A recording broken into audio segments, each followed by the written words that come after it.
we should be good. I'm pretty sure audio is fine.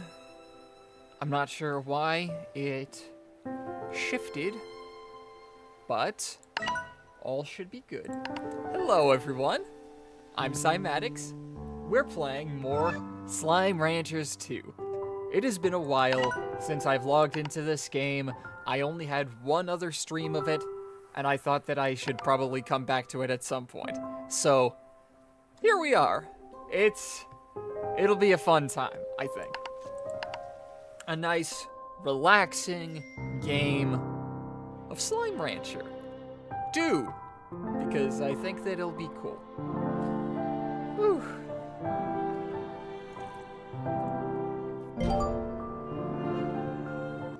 I apologize for the tardiness, but I was helping with a friend.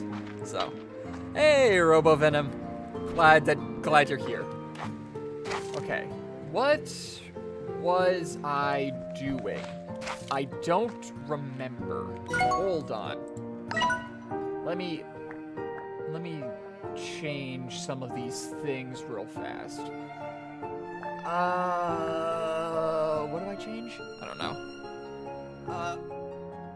I think it should be fine. We're only on day 6, my goodness. All right. Right, we have a bunch of things right here. It has been a while, so it's gonna take me a little bit before I get the hang of things again. So just bear with me. Okay. What is that? What is that star thing there? I have no idea. Shop. F. Pronto Mart. Polestar Provisions is online. Polestar Provisions has everything a rancher could ever need and more. Check back regularly for new stock. Fantastic. Cuckoo Corner has crazy deals on new exclusive items. Every day is a surprise. Cuckoo. What? Huh? What? This is a small blue... Yeah. Are these just like stickers? So the other thing that spurred... There were a couple of things that spurred me to play this game. There was a new update, so I'm interested to see what the new update brings, you know? This game is actually very fitting considering what we normally do while you stream, talking about random other stuff. That's fair. That was a thought that crossed my mind. Because, like, it may as well be a relaxing game. Right, I can't go in here. The gully. I don't have nearly enough money for that. Like, typically, like, in stream, just kind of talk and just discuss things and be all around trying to, you know, exist on the internet, right? Plus, like, a while ago, I used to play this game quite frequently, just, like, you know, to relax, because it's a very relaxing game.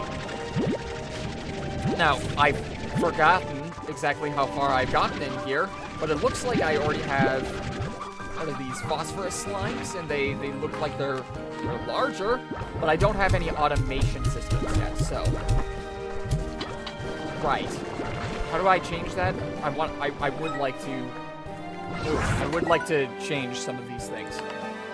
Music box, no. I need the auto feeder, but I don't have enough money for that. Oh dear. Why did I... Can I not be in that? T. Alright, good. Let's head on out then. Where all have I been? I've been over here. Okay. Alright, I guess I should just, you know, kind of wander around. Man. It's been a strange time this year. You know, just trying to get things done. And, like, get better on the channel. It's been very, interesting. Because, it's weird, because, I've only been doing this for, like, 2 years. But, like, it feels like a long time. I've been doing like content regularly and trying to figure out like a schedule that really works, and I think I've kind of figured out the schedule-ish. But like keeping consistent and stuff like that, it's been a little bit of a challenge here or there. Consistent timing is still a bit of a problem because, you know, for whatever reason I don't work ahead. Making videos myself has reminded me just how nice some strangers on the internet can be. That's true. Yeah. I've been streaming with like not necessarily. Have I streamed with this person? I think I have. Xanth the Bloodweaver. Very sweet person. Very cool. And like being able to work with another person like that was really cool because I got to see another streamer and how they do things, and it was really nice because they're super nice. They're really cool. And apparently, they did not expect, like, me and Sachi to be so well, like, receptive of their stuff and stuff, and, like, things like that. Which kind of surprised me, because, like, I don't know. It just feels weird that being nice on the internet isn't expected. But, like, it makes sense, I guess. So, like, just trying to be nice and see how that can be is cool, you know? Oh, hi! What the hell? What do you eat? You eat meat. Well, hold on. You stay there, little guy. I'm pretty sure I saw a chicken somewhere around here. Where's the chicken? Is it still here? Oh, no! No. No. You go away. Not like that. There we go. Alright, so I actually don't believe I've been in this area before on this save file. Because, as I said before, I have played this game before, and it's a really nice and relaxing game. I can just kind of run around and just exist. Yolky slime! This slime always looks at the sunny side up. That's adorable. It doesn't have a diet, though, so I think I have to mix it with another slime. Lucky for me, I have another slime right here. We now have rocky slimes. So we'll see how rock slimes work with the other yolky slime. Seems like it could be fun. I should also get some teleportation and stuff like that going on so I can, you know, get places quickly. What'd you say? Like the Deltarune video I made keeps getting views, and I've been getting comments from people saying how good my video is and that it is underrated. Yeah, absolutely. Like, it's really cool when comments like that pop in. And the biggest reason why I find them so cool is they don't need to say anything. They really don't. They could just be like, oh, that was a neat video, and then just completely, or then move on entirely. To like the next next channel or next idea or video or whatever. But sometimes people actually do stop by and comment and let you know what they liked about the video. And sometimes it is a little bit more mean-spirited. But you know, it's cool that people can even interact on these kinds of things in the first place. Because, like, you don't have to.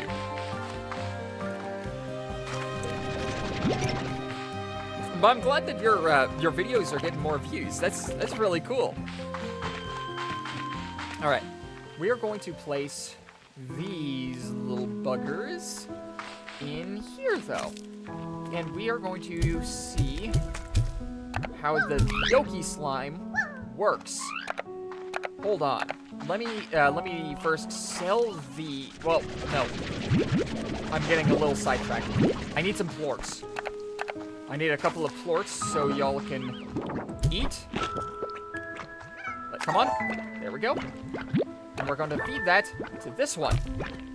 Oh, wait. Do you not? Oh, can you not?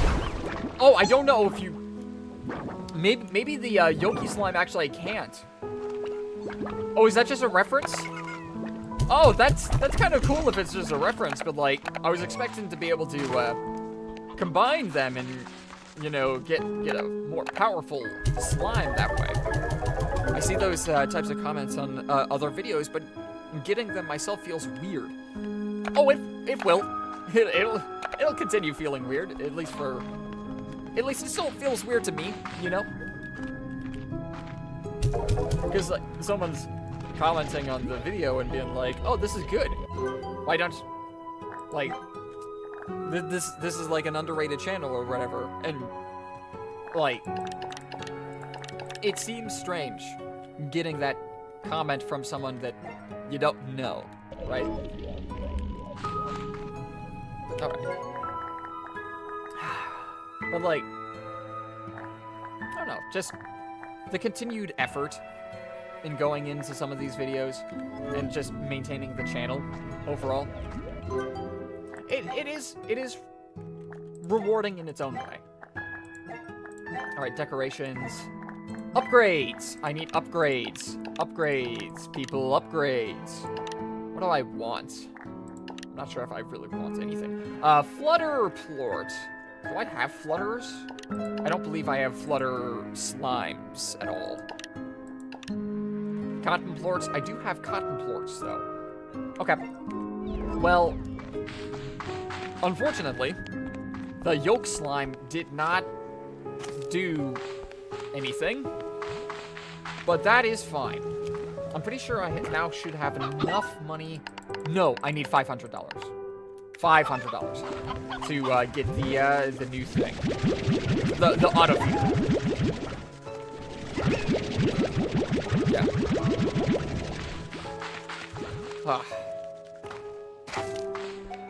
No, I'm really happy that I'm able to be here. I know I've said it on the channel, but, like, thank you guys for being here on the channel. It really does help out. It's super cool. It's kind of making me excited for getting back into video creation when Deltarune's 3rd and 4th chapters come out. Right. Yes, Deltarune's chapter, sorry, 3 and 4. 4 and 5. Did I say 4 and 5? I meant 3 and 4. If I did say 4 and 5. 3 and 4, I'm planning on recording. However, I will also be streaming it. I'll see what I can do with that. But I will let you know in advance when I'm going to, like, stream and record it. So if you want to, if any of you guys want to help out with my progression in Deltarune, you absolutely can. That would be wonderful. I'm starting to repeat words very frequently.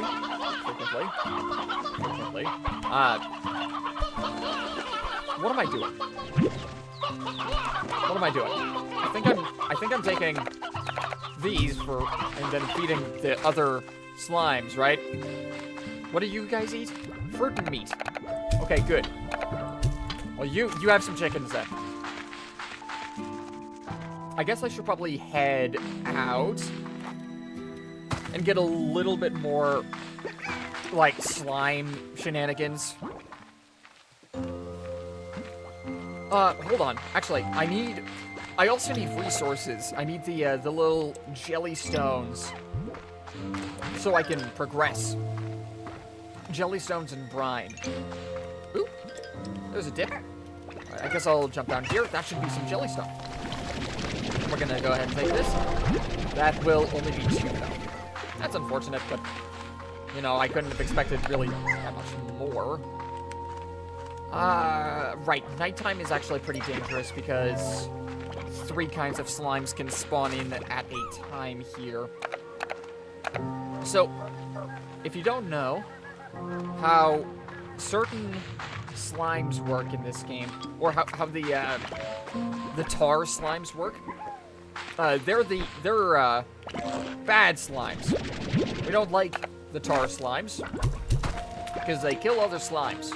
They eat other things and they convert them into evil problem makers. The way you get a tar slime is if a slime eats 2 different types of plorts. So if I got a pink slime and I got a phosphorus slime, the phosphorus slime eats the pink slime plort. It'll turn into a big Gordo slime that makes both of those kinds of plorts. But say that same Gordo ate a cotton plort, it would turn into a tar plort, or a tar slime, and start causing problems. I've literally got money just sitting in my Steam account so I can play the chapters day 1. That's fair. Dude, like, I'm really excited for Deltarune's chapter 3 and 4. I'm so excited because I love Deltarune. I love Undertale.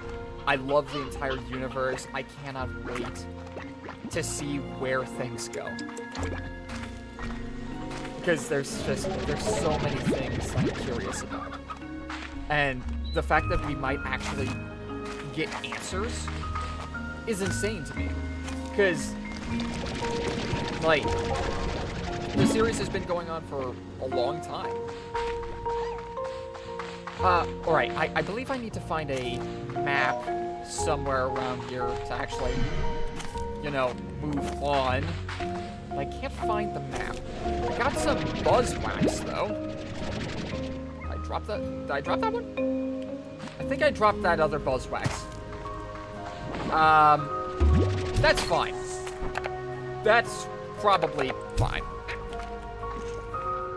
But, like, I watched a video recently that was the subject of why people have misconstrued Sans. And I thought it was a very interesting perspective on that character, and it reminded me of it reminded me of the other characters in the game, the characters that I really enjoyed in that game, and why I liked them. Right, these slimes are gonna hate me. These slimes hate me. I forgot that was a thing. Okay, we're just gonna run on by, and everything's gonna be fine. Okay, please don't follow me. I would really appreciate it if you did not do that. But like, we got Silky Sand. The fact that these characters are so layered and interesting, that's a large portion of why I mentally go back there so frequently, because it is a very layered story with layered characters. And even though the two-dimensional characters are very interesting in their own way. So it's just really cool to me. Alright, let's see. I'm very curious how Chapter 3 will play, since it's apparently the most gimmicky chapter, and it was in development hell for quite a while. Yeah, I'm especially curious about Chapter 3 because of the ending to Chapter 2. I am curious who we're going to be starting the game with, and where we're going to be starting the game in the first place. Because if I remember correctly, the ending of... Oh, I don't want to fall down there. The ending of Chapter 2 puts us in a rift, doesn't it? So we'll have a dark fountain already, like, in our house. So, like, who's all gonna be there? Is Susie gonna be there? Is Toriel gonna be there? Are we going to see Toriel in, like, in the Undertale fit? Because, like, I don't know. Is that what's gonna happen? I found the map. I found the map. It's up there. It's that little smiley face up there. I'm getting a little sidetracked. I apologize. Organizing some of my thoughts can be a bit messy for whatever reason. My brain works a little bit out of order sometimes, and that can be very annoying. It can be very annoying when I'm trying to stay on subject, and my brain says, no, you're not going to stay on subject. You're going to split your attention and talk about two different things at the same time. Or try and think about two things at the same time, when that's not how attention works. How do I get up there? Right, there's like... I want to say there's like a hover pack that I can take. But I don't have the necessary resources for the hover pack. So I guess in that case, we'll head back, put these materials back in our base, and figure out what we actually need for that hover pack, because it's going to introduce a lot of new movement area, or like movements to me, so I can get places, you know? We'll find out within the first hour whether Chris is the knight or not. If the darkness, if the darkners say the knight made the fountain, then they are the knight. You're very right. I didn't even really consider that. Because, ooh. Why didn't I consider that? Like, the people in Chapter 2 very clearly knew that the knight created a fountain. Very clearly. So, they witnessed it, therefore, the other Darkners in Chapter 3 would also be able to witness the creation of the fountain. That's really interesting. Huh. I'm still thinking that we are the knight. It's gotta be, right? We've gotta be the knight. New message. You have a new message waiting at the comm station. Well, I'm glad that I got back here so I could take the message. Hello. Oh, Beatrix. I was up all night trying to synthesize the perfect gift for you. Hypothesizing, testing, throwing my results in the trash, starting all over again. Finally, I discovered an alternate method. Shopping for something online. The process was surprisingly straightforward. Large pinwheel, thank you. Thank you, Victor. Yeah. But I have no idea why I didn't think of that as a possibility, where we could just figure out if the knight caused this to happen, if they just call, or if they just say that the knight made the fountain. Unless there's two knights. That's also a possibility. But I think that's the least likely possibility, in my opinion, because there would only be... It wouldn't necessarily make narrative sense. I could easily imagine a Darkner mentioning the knight making the fountain, and Susie being very concerned and wanting to find the knight. That's possible. It's very possible. I'm interested, maybe Ralsei sees a connection. It's possible for that to happen too. Jetpack, we need more radiant ore, and we need phosphor plorts. Well, that means that I just kind of have to run around and hope that... Ooh, that could have been bad.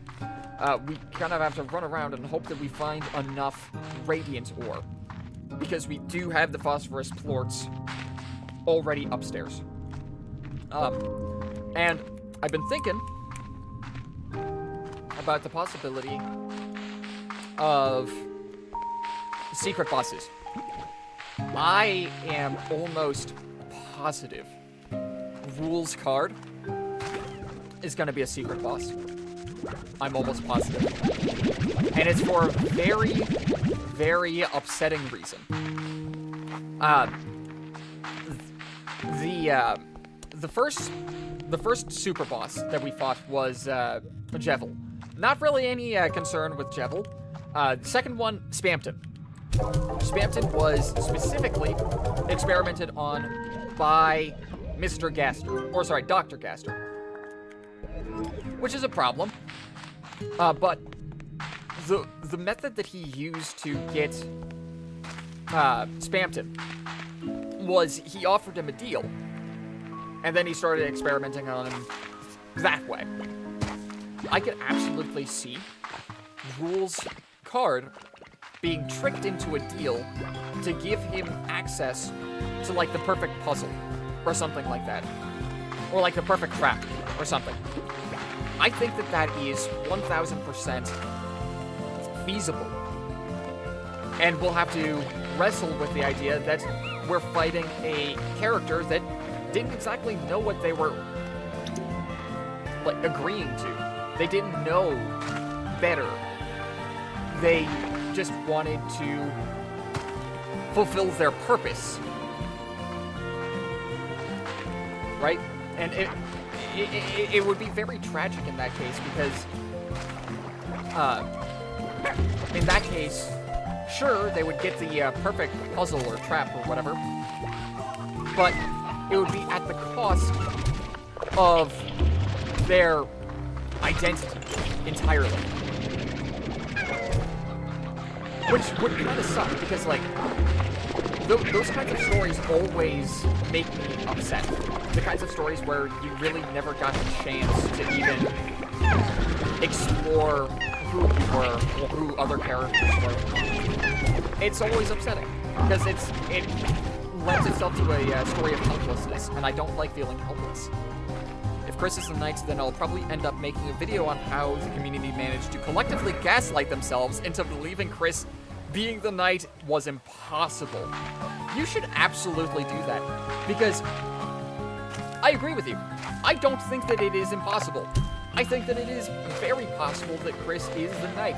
We saw Chris create a fountain. We saw that in broad daylight. Well, I guess moonlight, but it clear as day. We saw that that was an ability that Chris has. Chris has two different personalities, or whatever, like possibly two different souls attached to this character. So, like, what's saying that that Chris couldn't be the knight? We don't know, because there are two different personalities attached to the same character.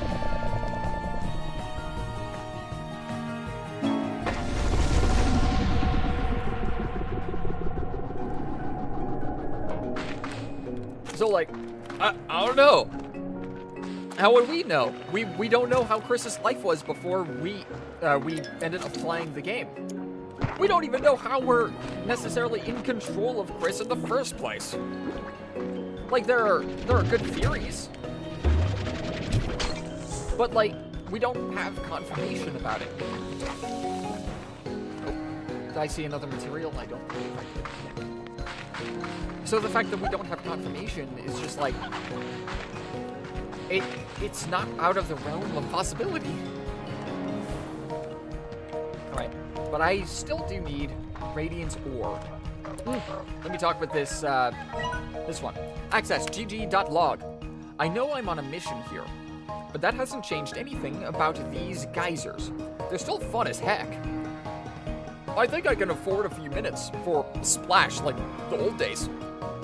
Oh yeah, that would be lovely. Ooh, I see Radiant Ore up there. Is there any way for me to get up there? No. Ah, I see. I see the thing. Stand on the geyser. Please? Yes! Alright, good. We've activated the map. Let's check it out. Bam. Whew! That's the first area we have technically for realsies discovered today. I'd like to get that radiated ore though. Come on! Dang it. I don't believe I'm going to be able to get up there.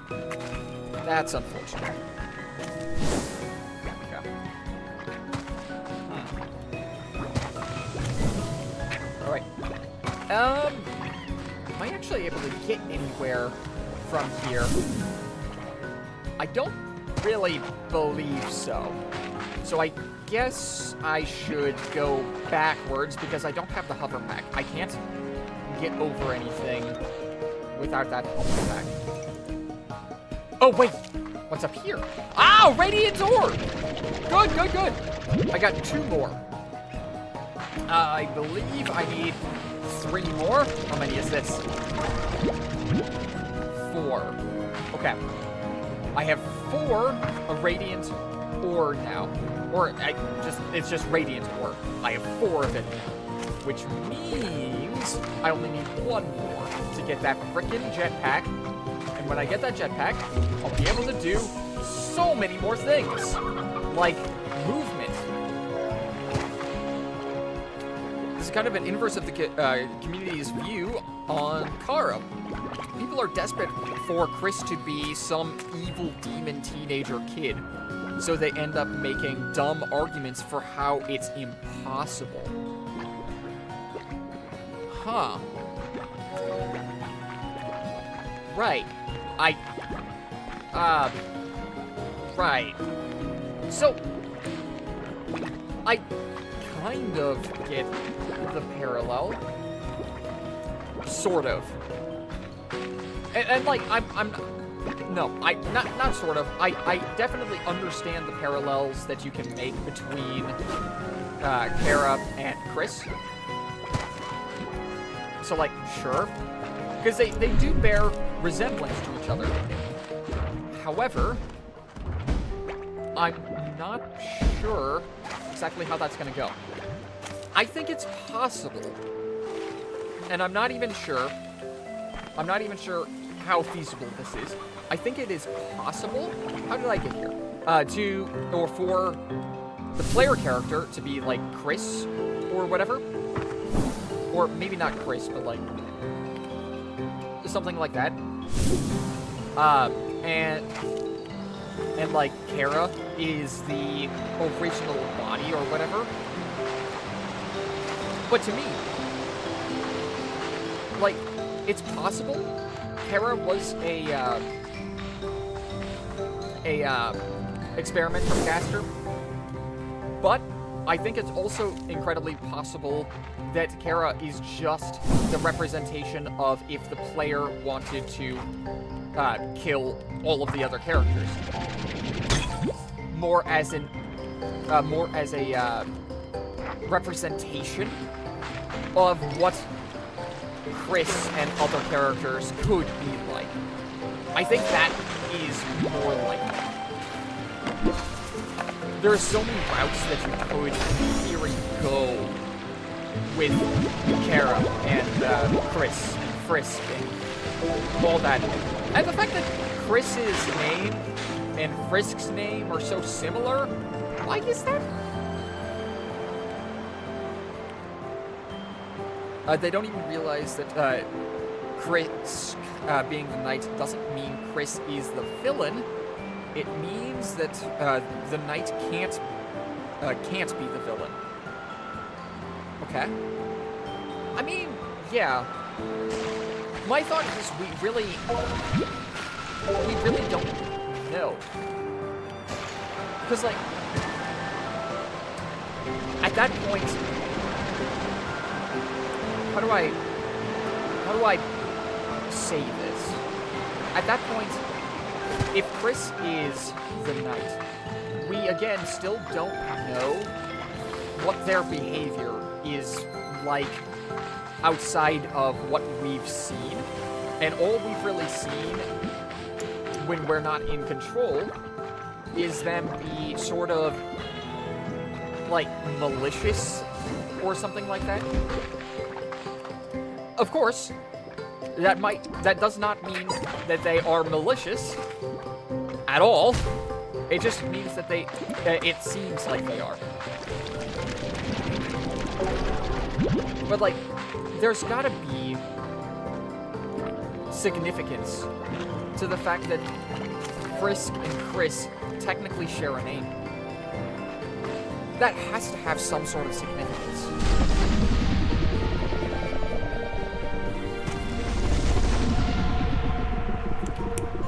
Because there are parallels between Frisk and Chris, even outside of their name. We know, or I am making a little bit of a logical leap, but I'm pretty sure Chris has two separate souls inside of them. Or their soul was replaced or something like that. Frisk's was as well. Because of how that entire story goes. Azrael wanted to play, or wanted their friend back, which is the player character, technically. The name of the player character, so in my instance, Sai, was the human that died at the very beginning of their story. And I believe that somehow Azrael was able to transplant or hold on to their soul for a long enough time to put that soul into Frisk. Which is how we have control over them in Undertale. We kind of get confirmation of this when Frisk's name is revealed to us. So yeah. People got really sick of the perspective that Kara was some evil demon when they most likely aren't. So they probably just don't want Chris to be that evil demon type of character. You're right. I don't know, and I'm going to reiterate it. I don't know if Kara is an actual character or just the representation of the genocide route. And how easily it can be to slip, you know? I think that it's very likely that more, or that Kara is just a representation of that side of people. Alright, Mochi. Hey, Bae. Those drones you've been finding all over the island. There's something weird about them. Hey, I got eyes in the sky, and I'm gonna use them. I'm also readying a team of drones to head over there and check things out in a more hands-on fashion. But I digress. Anyway, that drone seems super advanced, like almost alien. And so I thought, okay, there's some aliens out there checking out Rainbow Island just like you. But no, I don't think so. Because it looks a lot like the drones we use, but so much more familiar to me. Almost like it's giving me deja vu. It's kind of creepy. Hey, don't be scared. It's probably just aliens, giant three-headed aliens with a huge claws. They're looking for humans to capture or eat, or both. Later, B. Yeah, thank you.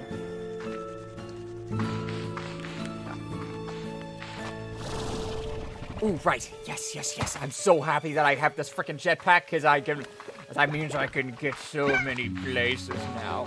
I'm probably gonna very badly need a stamina booster so I can, not run out of stamina when I'm flying in the sky. Ugh. But, like, I kind of get not wanting Chris to be Kara. But there's just too many parallels, at least to me, to not draw a link between Frisk and Chris. There's just too many things that line up perfectly for these characters to be, at the very least, similar.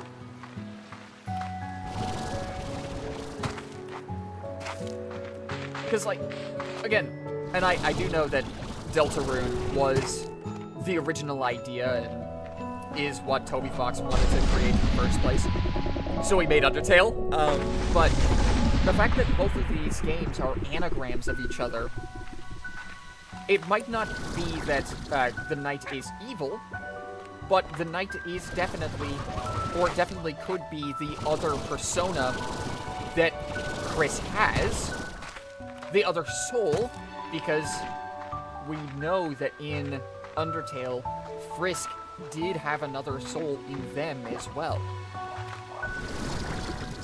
So it's, I think that while it might not be a one-to-one comparison, where Chris is Kara, it could be telling us or hinting at the fact that we are, in fact, the knight. Because they would have similar characteristics to Kara without necessarily being the same character. I think that's possible. Okay, where are we? We have beeswax over here. Oh, oops. Hold on. Let me just get that down here.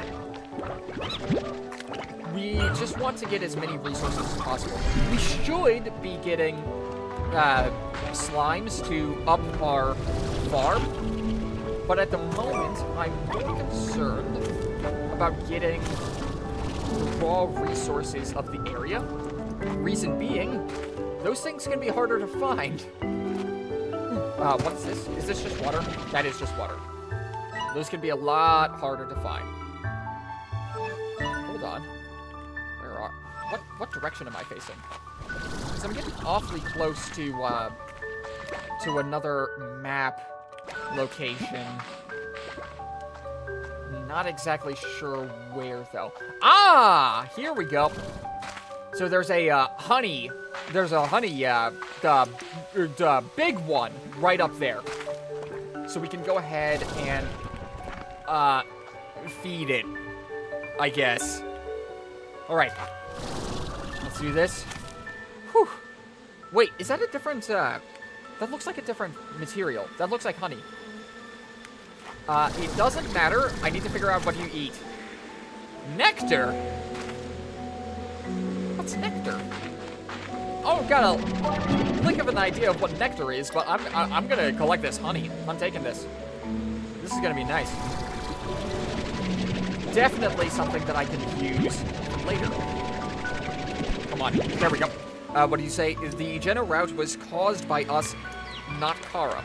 My perspective is that we corrupted Kara's dead spirit into wanting what we want. Violent stats. The RPG urge to grind and become stronger. Yes. That makes sense. Because we did cause the genocide route. Demon Child didn't do any of that. Because Kara is also just character. From what I understand. They're just a character. And, oh, this is nectar. Very sweet, but very sticky. Handled with care. Cool. Okay. Nice. That is a very good take on it, however. Ooh. There's another Gordo over here. What is this? The ringtail Gordo. You eat everything. Well, I'm gonna want some nectar. I want to say I should be able to plant nectar at my home, right? I should be able to. But, like, if I'm not able... Oh, gosh, no! Oh! I found another Gordo. Huh. Oh, and I found a secret. Cool. Nice. Mushroom planter. Oops. I didn't mean to find that. I guess, good for me, I guess. There's some more raw resources. I guess I should probably take these. Well, this is tricky. I could take... We'll take the nectar home to see if we can plant it. Hold on. Where's the, I hear a scuffle happening. Where's the scuffle? Where are you? Where are you guys? Alright, I have a kind of insane theory that explains the relations between Frisk, Kara, and Chris across both universes. Would you mind indulging me? Go for it. I'm absolutely down for hearing it. Because, like, any theory could be correct. Like, we won't know until Toby Fox says, this is exactly what happened. Or, like, this is just how it is. Is this a new place? Have I been here before? I don't think that's likely. Where am I? Dash boot module. Used as fabricate. We can dash now. Or we will be able to dash when... Yeah. Where's the evil? Where's the evil ones? Stop it! Stop biting each other. I don't like it. I don't like it. Well, again, any theory could be a good theory, depending on the evidence that you have for the theory. All right, let's head up here. Gosh dang it. Only unfortunate part is we don't have MatPat to help us with this anymore. We should head... Probably... Is this back home? Which way is back home? There's some more beeswax up there. Let's grab that. Any resources I can find, I would gladly take. The only reason I'm taking the nectar home is to see if I can plant it. Oh, right. I've run in circle. So, I found the same spot that I was just in on accident. Where is... Okay, in this case, where's the freaking map? Because I'm gonna want to... What the... Okay, I guess we're not taking this. We're gonna feed the honey gordo, come back for the radiant ore that I also found. I didn't expect to frickin' find that right there. That's very valuable. That's very incredibly valuable. Okay. Gonna want here. Feed you. Come on. Bam, bam, bam. There's some more honey over here. And we do still want that radiant ore. Because radiant ore is incredibly rare. And, like, hard to come by. So, like, being able to get as much of that as possible is a benefit. Hugely. And it's used for some pretty cool abilities, too. Like, I wouldn't have the frickin' the jetpack if it wasn't for this stuff. Let's head down here. Anything down here of use? Oh, you guys don't like me. I'm sorry. I don't mean to intrude. I just want to find stuff. All right. Well, there's another little thing down there. That's very nice. Okay. Hold on. Wanna head over there. That could have been bad. Essentially, the red soul Chris has isn't their soul, it's ours. The one we control, Chris's soul is not in their body, removed by Gaster or whoever put us in control of Chris. That's my thought, too. I'm not sure. So, I'm pretty darn sure that the red soul is our soul, or our computer, I guess, if we want to go with that.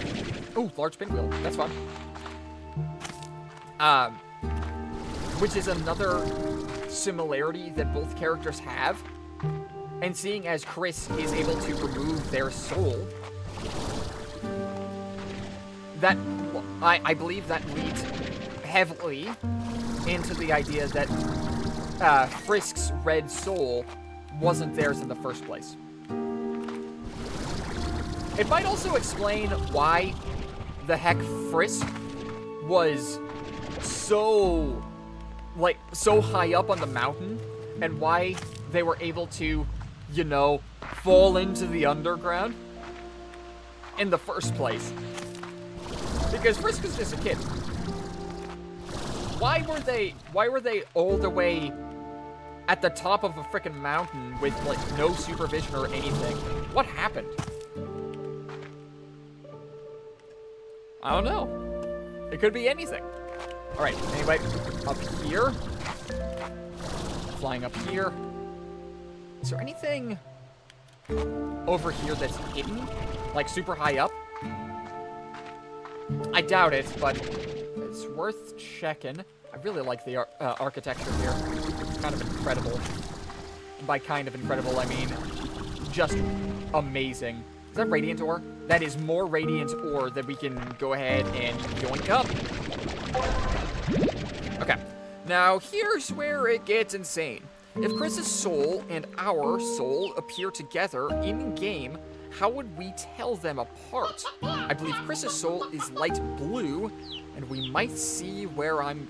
and you might see where I'm going with this. Hold on.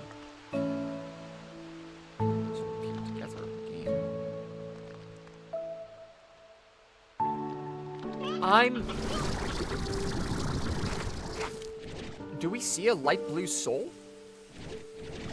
In-game? Because, like, I'm not sure I follow. Here's where it gets insane. If Chris's soul and our soul appear together in-game, how would we tell them apart? Well, I imagine you'd be able to tell them apart by a different color, because each soul represents a different thing. What is that? Oh! They're the anglers. They have a special ability that'll make them turn invisible? Oh, no, that's kind of cool. I like that. But anyway, we gotta find home. We need to get out of here so we can, you know, save all these resources that we have. And not die. Because, like, I'm pretty sure if I fall off the map now, I would lose all of these resources. They would not respawn. That's a rock statue. I would probably need a rock plort in order to deal with that rock statue. Like, I know a character with, like, a blue soul. That'd be, well... Would that be... It would technically be, like, Papyrus and, I want to say, Sans. Those two characters at least represent blue. So that's where my head goes. But I don't exactly see how they would link into this. I think the light blue soul in Undertale, in Photoshop Flowey boss fight, is the soul of Undertale Universe's version of Chris. Undertale. It's the soul of Undertale. The Undertale Universe's version of Chris. Interesting. Okay. My head kind of... like, I didn't put that together at all. Hey, it's possible. Huh. Is their soul light blue? Because I really wasn't necessarily paying attention to the colors of the soul. I was a bit preoccupied with trying not to die in the boss fight. Because it kind of came out of nowhere after Flowey crashed my game. Oh. And, like, I've only And, like, I've only played the game once, so... Granted, I did edit it, but that was, like, a year ago, so... So I want to say it was almost exactly a year ago by now, right? I'm pretty sure. We got another section of the map. Oh, dear! Oops! I've skipped a couple of map sections, but... that doesn't necessarily matter. We're heading back this way. Please, for the love of everything, I need to go back this way.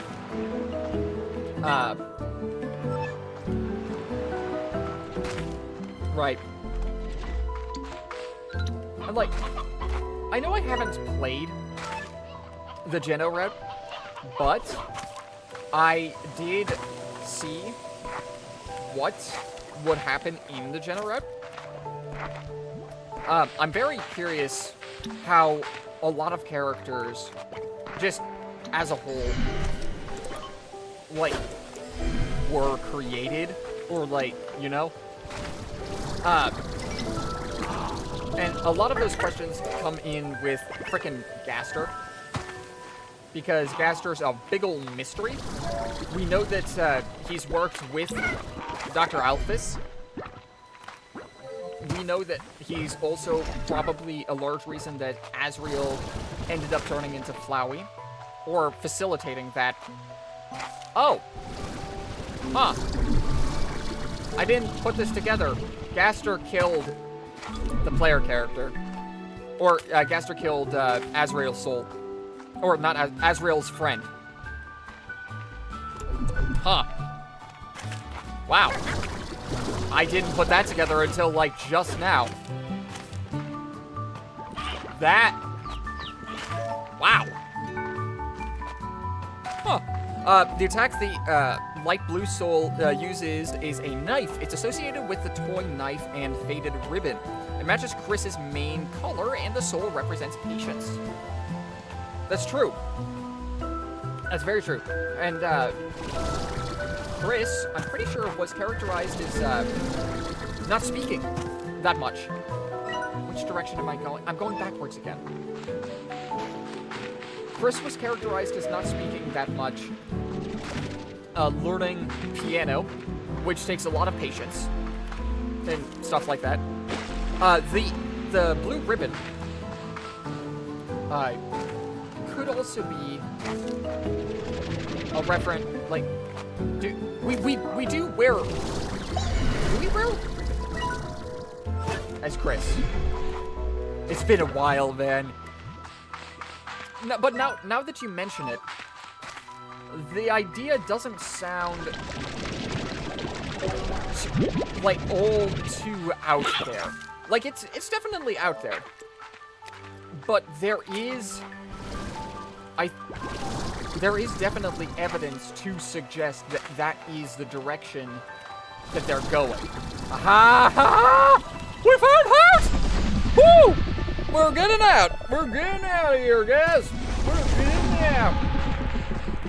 We don't actually have to get all the way back home, either. Patience could represent Chris's will to slowly fight against us, the player. Knives are a big motif in Undertale, so it randomly appearing for the attack of one of the souls is weird. That's true. I didn't really think about it like that. The way I thought about it was finding the knife at the end. The reason they were able to get so far is because they were able to defend themselves using that knife.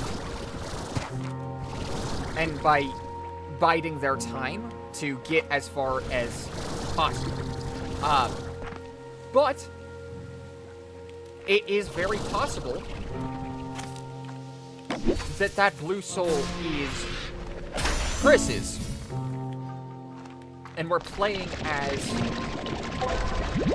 and we're technically playing as one of the other souls or representations of a soul in the game. I think that would be really cool. And I think that that is a really cool idea. Hold on. I'm gonna snipe these guys. Snipe him. Snipe him. There we go. That one's gone. Ooh, there's also some jellystone over. Oh my freaking gosh. All right, fine. Fine. I'll deal with these guys. Leave. Leave. We don't want you here. Stop mucking up the rest of the slimes. They're freaking adorable, and you guys want to kill them. So stop it. Cease. Okay. I'm gonna want a higher capacity for these things. They freaking proliferate so fast. Come on, off the ledge. Jeez. Stop it. Stop it. Stop it. This is the most efficient way I can think to get rid of you. Off the ledge. Leave. Okay. Are we good? I think we're good. Hold on, we might not be good. Where's another one? They're still here! What on earth? How many of these freaking things are there? Okay, fine. I'll be here for a very long time, cleaning up after freaking tar. It's fine. Cleaning a freaking litter box. Stop it! Stop that! I have the water, so I may as well. Okay. Which way was it? It was that way? Hold on. How on earth did those tar slimes pop out of that? Okay. Essentially, I believe Chris is a completely separate person from Frisk and Kara. I think the Dreamers just so happened to adopt them instead of Kara in Deltarune because of this separate universe. It's possible. It's very possible. It's for the love of everything. Stop it. I looked away for 5 seconds, and you're back. Stop it.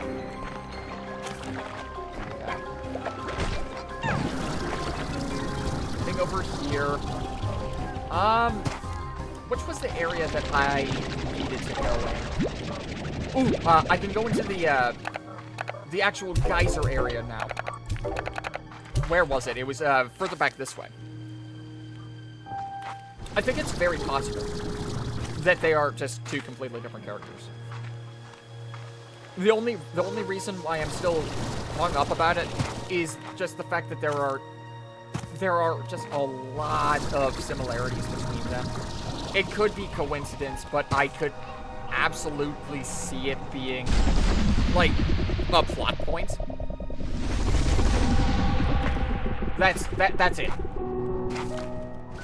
It's just the fact that I can see it being a plot point. Ooh, yeah, this is the red area that I wasn't able to traverse earlier. Have I already gotten this? No. This is Radiant Orb. Thank you. Whew. Good for... I found this place. This is a really fun and relaxing game. Life feels very chaotic right now, so like, being able to sit back and kind of relax, play this game, feels nice, you know? Kara just so happened to fall into the underground. The Dreamers... Oh, yeah, I already... Oh, wait. The Dreamers adopted them, the only human they could adopt. In Deltarune, they had a choice because the human v monster was never happened. Okay. No, like, I think I get it. And the idea is definitely there. And like, it's definitely a good theory, especially because Undertale is not Deltarune. they're two completely different universes, probably. So, just because a character, like, has a very similar name to another one, doesn't necessarily mean that they're the same character. So, like, plus I have very little knowledge on how Kara works in the first place, because, you know, I didn't play that route. I saw it, but, like, I didn't play it. And I don't ever really intend on playing that route, because, like, I just don't have the desire to do it. Okay. Maybe I shouldn't be out at night. That might be part of what's causing this, because other slimes can spawn in at nighttime. So it's easier for slimes to accidentally eat more than one kind of different sport. Oh, you sticky little jerk. Come on. Stop it. I'm gonna need some water in my my pack very soon. Oh, there's still more of them. There's more of them. Ah! They proliferate so fast. I don't understand. Okay.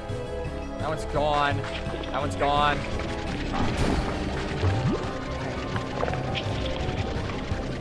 No. Don't bite me. Is that going over? Yeah, that's going over. That should also go over. Yes, it did. Good. Mostly the reason why I want to get rid of these guys is so they don't attack me. And also so I can see the freaking other slimes that can spawn here. Because they also hurt the little other slimes, and I don't like the fact that they hurt the other slimes. Okay. Come on. Okay. Here we go. We're fine. We're no, no, no, no, no. I said no. Back here. I don't have any water to dispel frickin' tar slime, so I just have to do it this route. Okay. That should be most of them gone. Okay. I still hear... Why do I still hear the music?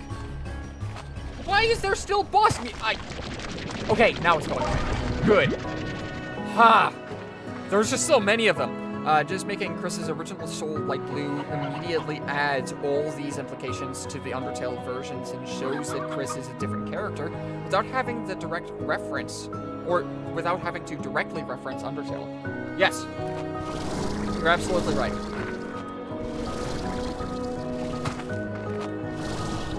But, like, has Chris's soul already been shown as light blue? Is that a thing? And if so, like, when? Because I definitely don't remember that if it did happen.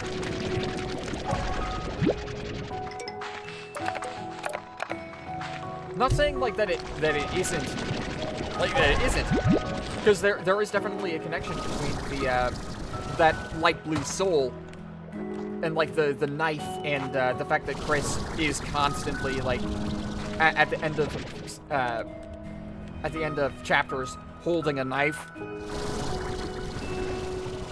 Like, there is definitely a correlation there. Was their soul ever shown to be light blue? Is the only question I really have about that. Okay. Oh, is this gonna be a cave? It's gonna be a cave! We're gonna get crystal slimes and bat slimes. Crystal and bat slimes. That's really cool. Oh wait, it's not really a cave, it was just a tunnel. Oh, alright. Ah. Oh my god.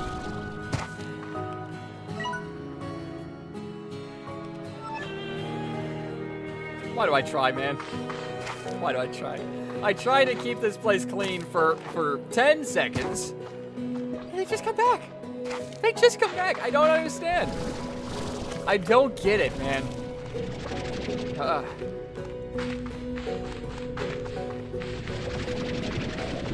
Yeah.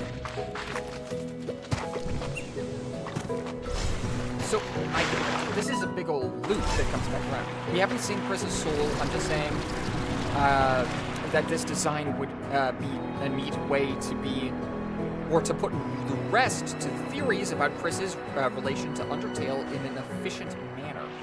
That's true.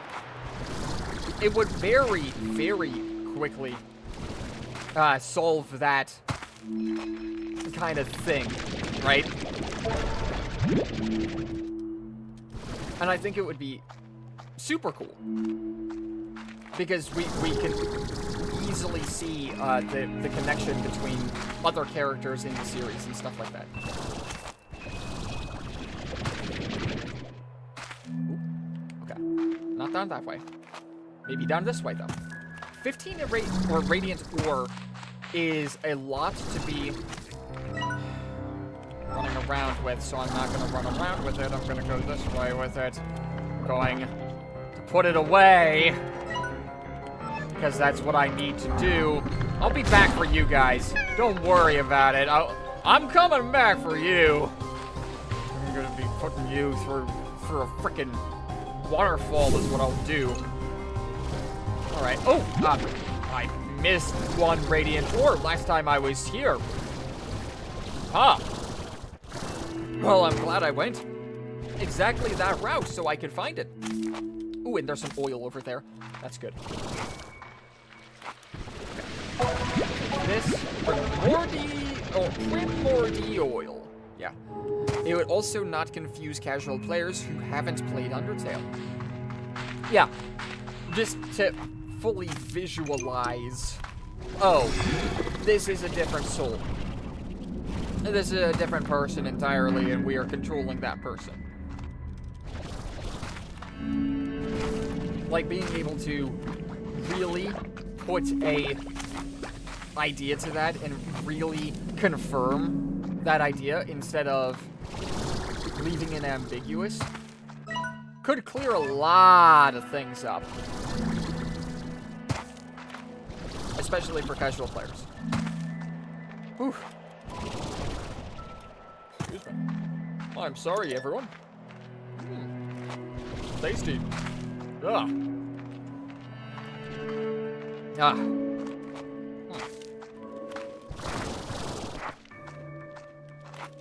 But I do think that there is good reason to believe that theory. Absolutely. I have no idea if it's right. Pretty much anything could be true at this point in Undertale. Or Undertale and Deltarune. Anything could be the correct answer. Because it hasn't really pigeonholed itself. TBH, I also just don't like theories about Chris or Deltarune in general being directly linked to Undertale's plot. It just heavily complicates things and relies on Generaut being canon.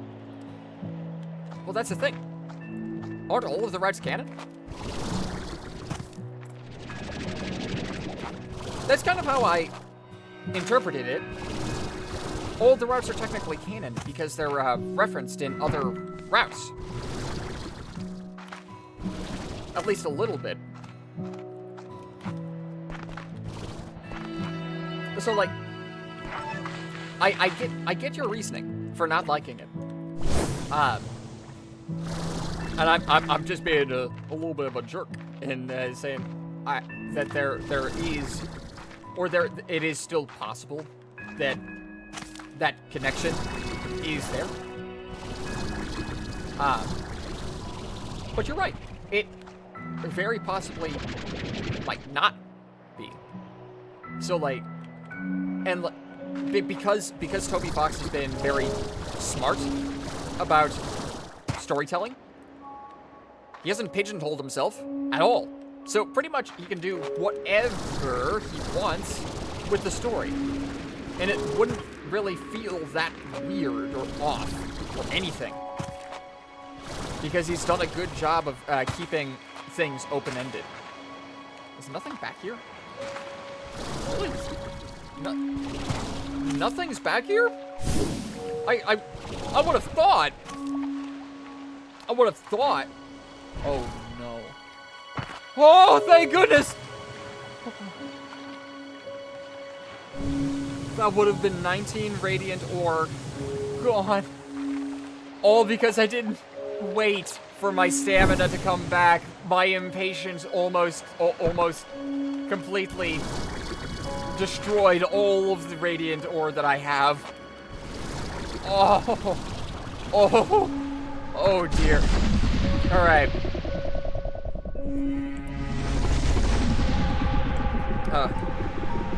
Toby himself confirmed that whatever route you play is the canon to your experience.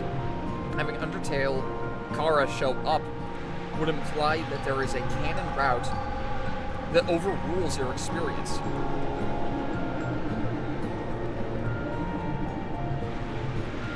Yeah, I guess.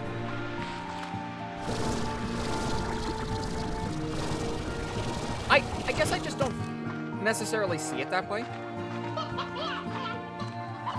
Because, like, the game is, like, really heavily personalized to everyone's, to every individual's playthrough. Right? And that's because of the idea of, your choices matter. But in Deltarune, they made it a point to state that the choices don't matter. I don't know if that has any bearing, but like my thought process is still that all of the endings can technically be canon, and like all of the characters could technically show up, and things not like be decanonized. Like, I could be missing something pretty big, as I very frequently do. You know? But I think that it is feasible, well, maybe not feasible, but possible that all of them are canon.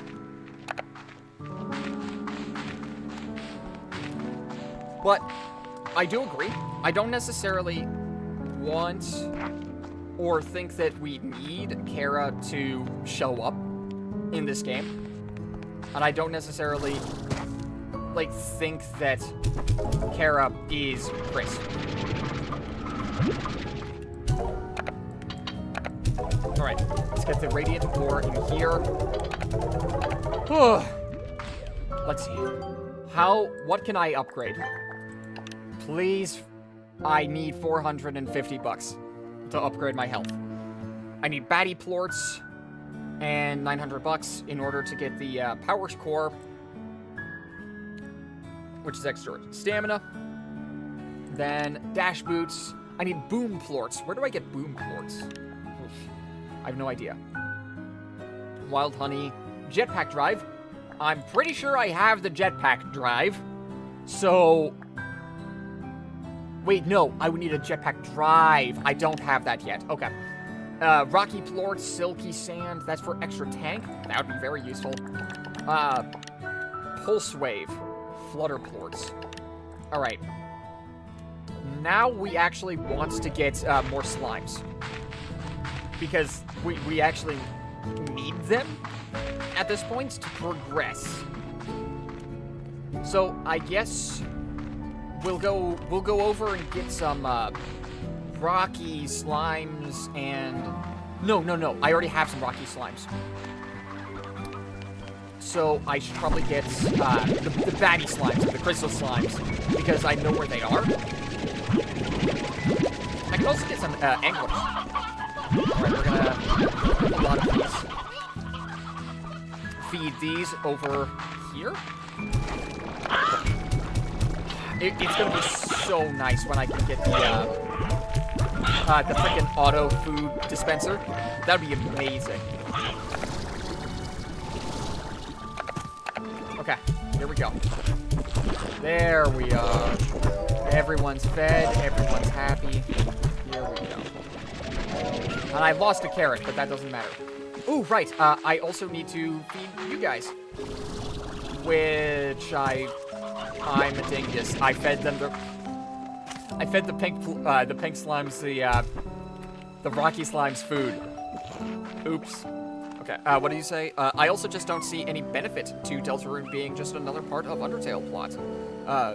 It also, to me at least, would devalue Deltarune as a solo experience. Okay. I mean, that's fair. Anything that I can buy here? I have no idea. What is this? Mineral Resource Flag. A useful marker to call attention to any nearby mineral resources. Oh! Oh, that's kind of cool. I like that. I won't use it right now. But that would be nice. I don't know, like...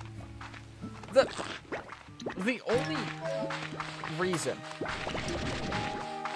that I still think that it is possible that they could be connected, because, like, the name being, like, Chris being Chris and, like, that kind of thing, like, I can take it or leave it. Like, I could see it going one way or the other. It really wouldn't matter to me.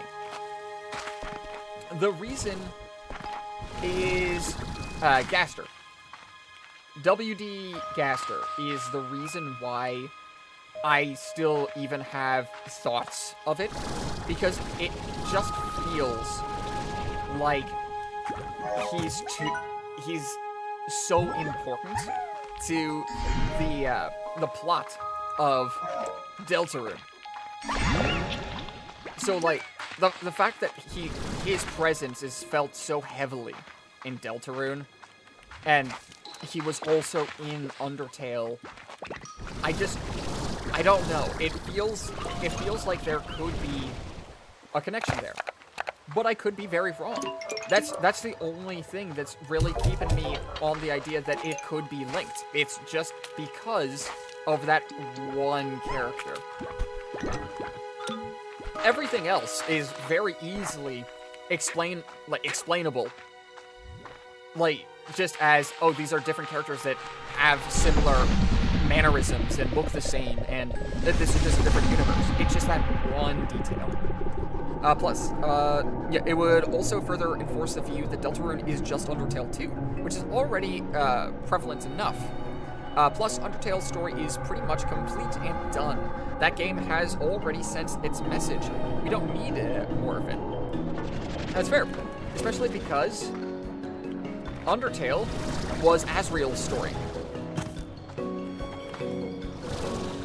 Because, like, throughout the entire game, Asriel's influence is seen everywhere. Everywhere. And then the final boss of the pacifist route, and even the neutral ending, being Flowey and Asriel? It's Asriel's story. So, I 1000% get it. I understand where you're going with it. And I absolutely, I see where you're coming from. And I understand it. It would cheapen it for a lot of people. And I'm not saying I disagree. I might come across as sound like I disagree. No, absolutely not. I do agree that it would, for a lot of people, devalue some of the special sauce of Deltarune, and so and it could also devalue some of the special sauce from Undertale. For me, it wouldn't devalue it as much for me, because I just love the series. I love thinking about it. I love the characters, and I want to see where they go, no matter where it takes the story. That's my stance on it, personally. what I 1000% respect it. Gaster is my only exception. He doesn't even really exist in Undertale for most of the playthroughs, so Undertale's version of Gaster showing up in Deltarune wouldn't affect Undertale. That's true. That's very probably true. I find Gaster to be just a very fascinating specimen. Because there's, like, what on earth is he? What is he? Like, just an enigma? I don't understand. Like, the mystery behind him is so fascinating. Because he's referenced in so many different spots in Undertale. But, like, you get to see him, like, what is it, one time? And the only time that you get to see him is if you mess with the game files? Like, what? What? How? How is that possible? It feels just so weird and interesting. But that's also where the map is. Hold on. How do I get up there? Ooh. Maybe I head over here. Can I stand on this? Yes, I can. No! No! Okay. Alright. Okay. It's fine. We're gonna try and scale... apparently we're not gonna try and scale the map. Ah! Over that way. Oh! I need to be patient. Patience. Okay. Don't rush it. I don't have to. Why do I rush things? No! You've been knocked out, but several hours of rest should fix you right up. I somehow made it home. Oh no. Alright, I've returned to Conservatory. Plus, Gaster would need to be presented in a way that makes sense to the characters in Deltarune, so it wouldn't confuse casual players. That's true. At the moment, Gaster hasn't been mentioned. I don't believe. Anyway. Hello, Beatrix. I wanted to tell you that I've cracked another one of the AI's ciphers. It had clearly adapted to my previous solve and created something even more complex. Clever. This time, the code revealed a set of instructions for back and forth communication. So I have been spending my time talking to it. It asks a lot of questions. After getting to know me, it has been asking me a lot about my work. Almost like it's feeling out the areas of my expertise. I must admit, it has all been rather flattering. I am used to being the one asking the questions. For a while, my whole life was questions and the research that followed. But having experienced that for so long, I feel as though I can sense the same in others. And though this may seem strange, I sense this in the AI. You see, when I began asking questions of my own, the way it responded to me, I felt it was trying to guard itself. To hide a profound loneliness that it has within its heart. Strange, I know. It is an AI, after all. But who is to say that any form of intelligence wouldn't desire a connection to another? I feel there is more to this story. And if not, I'm happy to have simply been there for my new friend. To continue asking questions so that they have reasons to find answers. I will report back later. Alright, a sentient AI. Sounds good. Beatrix, I'm glad you called. I looked over the pics you sent me of Rainbow Island. No doubt there are sights to behold. Beautiful, with colors that only go richer the longer you look. But unnatural too. I'm sorry, but something about that place is not right. As you may recall, I was once the head of a very successful Insta-Food corporation. Genetically altering food was our specialty. I'm not proud of the lengths we went to alter natural food to grow bigger, faster, and cheaper. To strip it of the good stuff in favor of profits. I say this, Beatrix, because I still spot a plant that has been unnaturally altered when I see it. And the beautiful rainbows you see before you on that island did not arrive there naturally. It is not clear to me if this spells any sort of danger for you, but it gives me an uneasy feeling in my stomach. I need to do more research and get back to you. Stay safe, amiga. Yeah, thank you. Alright, and Thora West. Well now, if it isn't Beatrix LeBeau. Old Hobby and I were just talking about you. Word is, you went off to parts unknown of this here rock with the thirst for a new adventure. Atta girl.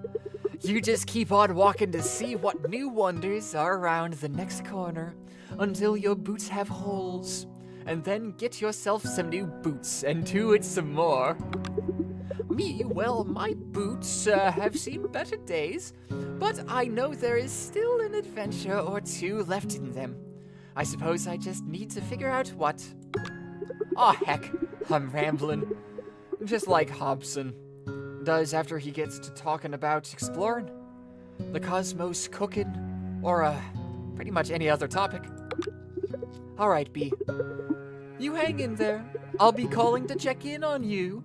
Doesn't matter who you are. We all start feeling it when home is beyond the horizon. Oh, and before I forget, here's a little something for you to spruce up your new place. It ain't much, but you need to do what you can to make the place feel cozy. Taming Bell. That's awesome! Thank you! Alright, anyway, chat. I could very easily see Gaster being blown to Deltarune's world by falling into the core long before Undertale starts. Then he begins whatever plans he's got cooking in Deltarune. That's possible. I can see it. But like,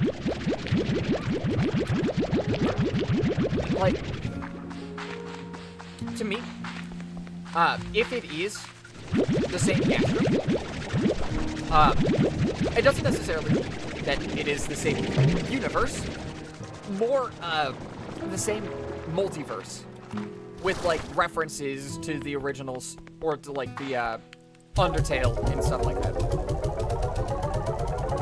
That's how I think that it could go. I'm lost soul from another world. My experiments led me here. That's it. That's all the reference to Undertale you need for Gaster and Deltarune. I mean, yeah. That's true.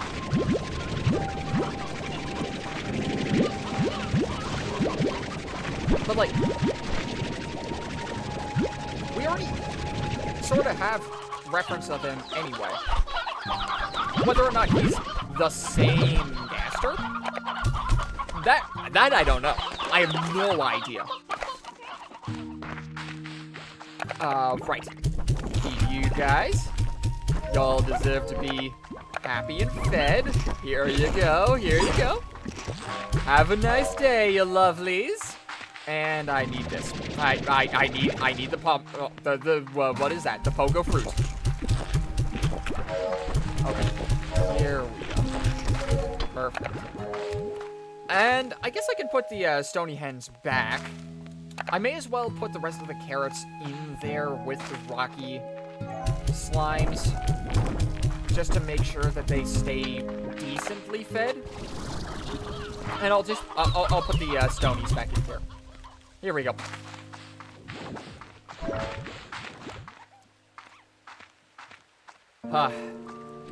Anyway, I still need the bat ports, which means I need to get back there to get bats. I'm really good at walking in circles, too. Which is not helpful, because I need to actually get, you know, progress forward. In that red area, especially. Because I haven't been able to do anything there. Which way was it? It's this way. No. No, it wasn't that way. It's this way! Yes! Yeah, he could be a different person. I'm just saying that Undertale's Gaster only needs a tiny amount to make sense, being in Deltarune, without fidgeting with the plot. Yeah, you're absolutely right. 1000%. Like, I'm just excited, and it's coming out soon. Both chapters are like right around the corner, and I'm so excited. Because while I'm pretty sure we're not getting answers to who Gaster is, we are going to get other possible answers and maybe more questions. Just because, like, that's the nature of this game.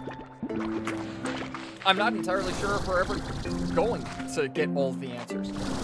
It's very possible that we never get to know exactly who the heck a Gaster is.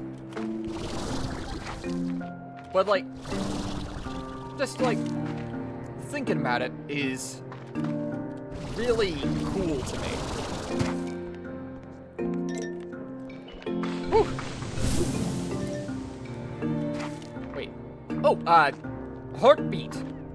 I get it. It's a heartbeat. It's a beat. That's funny. That's clever. Clever naming. Where were the bats again? They were over by that, Gordo. That's why I think it would be fine if he was the only character directly from Undertale to appear in Deltarune. He doesn't pose the same problems other Undertale characters showing up would have, no, goodness. Gosh, no. I don't think that they should introduce other characters from the Undertale universe into this game. No, goodness, no. No. The only character that could feasibly do it is Gaster. And like the only way that other characters would end up in that universe would be if Gaster put them there. But like, I don't think that they have to put other characters from Undertale into Deltarune. Absolutely not. No. And now I think I see where you're, where the, misunderstanding was. I understand where it was. No, if this is a completely separate universe, and these are completely separate characters, technically, because it's a different universe, you don't have to bring the, like the Undertale's universe characters in here. Absolutely not, you don't have to. Because, like, it's unnecessary. The only reason Gaster would be able to come here is because he can universe hop, or dimension hop, or whatever. Yeah. Now I get where your concerns were. Okay. This is the crystal area. There's some puddle slimes, but I don't exactly have the ability to house a puddle slime yet. Is it down this way? Where are the bats? Because I need them for things. Are they back this way? No! Gosh dang it! That's where I... You know how I said I was really good at walking in circles? Well, here we are. Walking in circles, guys. I'm gonna do it again, because I may as well do it. Yeah, some people still like to believe that a third entity, usually Kara, is controlling all of Chris's actions, not explaining how it makes sense or how it would benefit the plot. It doesn't. doesn't. Oh, wait. Up this way? Up this way is tar. Okay. Okay, buddy. You don't need to be here. Oh, finally a map! Okay. Frickin'. No. Stop it. You're fine, little dude. You're fine, little dude. Pretty sure that there was resource somewhere. Nope, not quite. I didn't see it, at least. Ugh. Can I get away with standing on here? Yes, I can. Good. Where was that radiant ore? Yeah, I don't think that Kara is pulling the strings at all. I don't think so. Because it really doesn't make narrative sense. Because the only time that you get to see Kara is the genocide route. Or the Geno route. So, like, it just, again, Kara being the character that you're playing as makes more sense to me because it's referenced in their name. But yeah, that's pretty much my TED talk on how Deltarune relates to Undertale. Yep, I like that. Now that I understand what your concern is, like the full concern, I now actually 1000% understand it, and I see where the concern is, because it is concerning if they do go in that direction.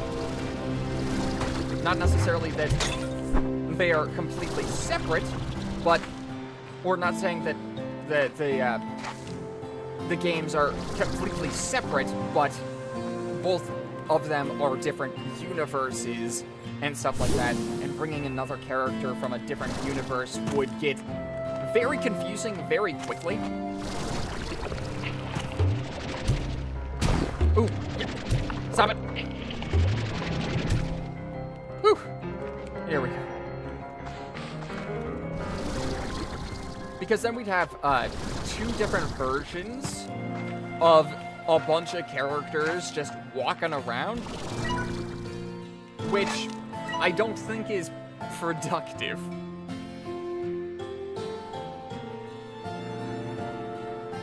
But thanks for the TED Talk. Being able to discuss it is very cool. I like being able to do this. What do I get? Hold on. There is a direction back behind that Gordo. Behind this Gordo lies something special, and I can smell it through my toes. I know something is back here. Something is back here, and I just don't know what. Aha! Okay, that's the right direction. Ha! I see it! I see it! This is where I get the boom plorts! I didn't get a single bat, but I found the boom guys! At least I'm pretty sure this is where the boom guys are. Is this also where the bats are? Am I a dum-dum? I think I might be a dum-dum. Am I? I could be. Yeah. No. Yes! Bats! Crystals! Bats! Lovely! Give me all of them! I need all of them! As many as you can muster! And magma! That's boom! That's boom! Away from the boom. I don't need that. I actually don't need that many. Because I'm probably gonna make these Gordo slimes anyway. I mean, should I? Probably not, right? I only really need 8, right? In all honesty, I only really need 6, but that's neither here nor there. Which way was the way out? Was it this way? No. That looks like oil. Wait, it's different. Lava dust! Lovely. It's lava dust that I can't pick up. Wonderful. Okay, I need to figure out how the hell I got in here so I can get the heck out of here. Oh, wait. Oh, this place is going to be crawling with tar slimes very soon. Yeah, I just love Deltarune. It's its own thing, or as its own thing. I don't want it to just be a 2015 Undertale fanfiction, like some people want it to be. Fanfictions like the video, like in the video you mentioned. Yeah.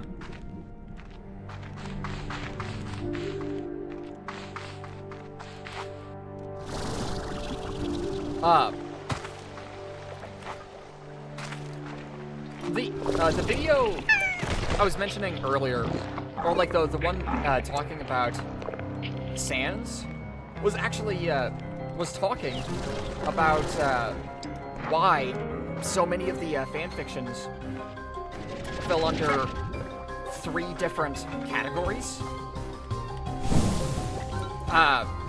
And it was through one scene, and I thought it was a very interesting video. I really liked it. And it was the scene that caused that misconception was the dinner scene, where Sans basically says 3 different things back to back that contradict each other. You watched it? It's so good. I love that video.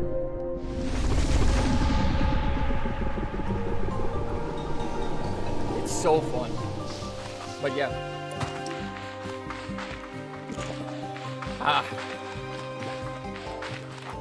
It's funny because I didn't get exactly the direction that they did, but I always saw Sans specifically, unlike a lot of the other characters, but Sans especially, to be a 3-dimensional character. I never really thought of him as 2-dimensional because there's so much about him. There's so much mystery, like how he was able to teleport and stuff like that. Why, like how was he always there to watch us? And like, I thought it was very cool. That sequence was one of my favorites in the entire game because there was just so much behind it. And I just Toby Fox being able to really make that complex of a character that really and truly depicts the idea of depression was so wild to me. It was amazing. And part of the reason why I do like Sans so much, even though we don't really get to see him that much. But it doesn't matter. He left a very, like, big impression on the series and how it moves forward. It's like, but pretty much just on Undertale. He doesn't really do that much in Deltarune. And we haven't, I don't even believe we've even gotten to see Papyrus in Deltarune, if I remember correctly. Moving on to other Deltarune theories. I don't like the Roaring Knight being a 2-dimensional throwaway character like Papyrus or Rules, just to get the roaring and a boring Titan's final boss. Yeah. I don't like it. Because, like, it sort of mischaracterizes both of the characters. And granted, we haven't, again, as I said, I don't believe we've seen Papyrus, my boy, in Deltarune. He's been referenced, but he hasn't been seen. But from the characterization that he has right now, at least from Undertale, and I know it's a different character, but it would feel strange for Papyrus to be to be that different in Deltarune. Right? I don't know. It would just feel strange to me. Anyway, let's feed these guys. I should probably also feed the other Gordos a little bit more as well. I believe we should only need that amount of plorts in order to really get some results. The big thing is we need the bat plorts. I forget what upgrade we needed the bat plorts for, though. We have another message, but first I want to sell these off, so we can get a little bit extra cash, so we're not broke. Because at the moment, we are dirt poor. Okay. Whew. It would honestly ruin the knight for me. The knight should be a complex character who knows what they're doing and have a strong motive for it. Yeah, I agree. Mochi Miles. Hey, B. I found something I was going to throw out, but then I thought, hey, B likes old junk I don't need. I bet she would just love this. You can thank me later. All right, thank you. A market link. That's nice. All right. So I can place like a market link in each teleporter area, so I don't have to come back here so frequently to dispense of plorts, so I can actually make money. That's pretty darn helpful. Thank you, Mochi. Yeah. Just thinking about who the knight could be without making it feel bad. It's gotta be Chris, right? It's gotta be. I don't know who else it could be. I mean, in theory, I guess it could be Asgore? But, like, that's a little flimsy, right?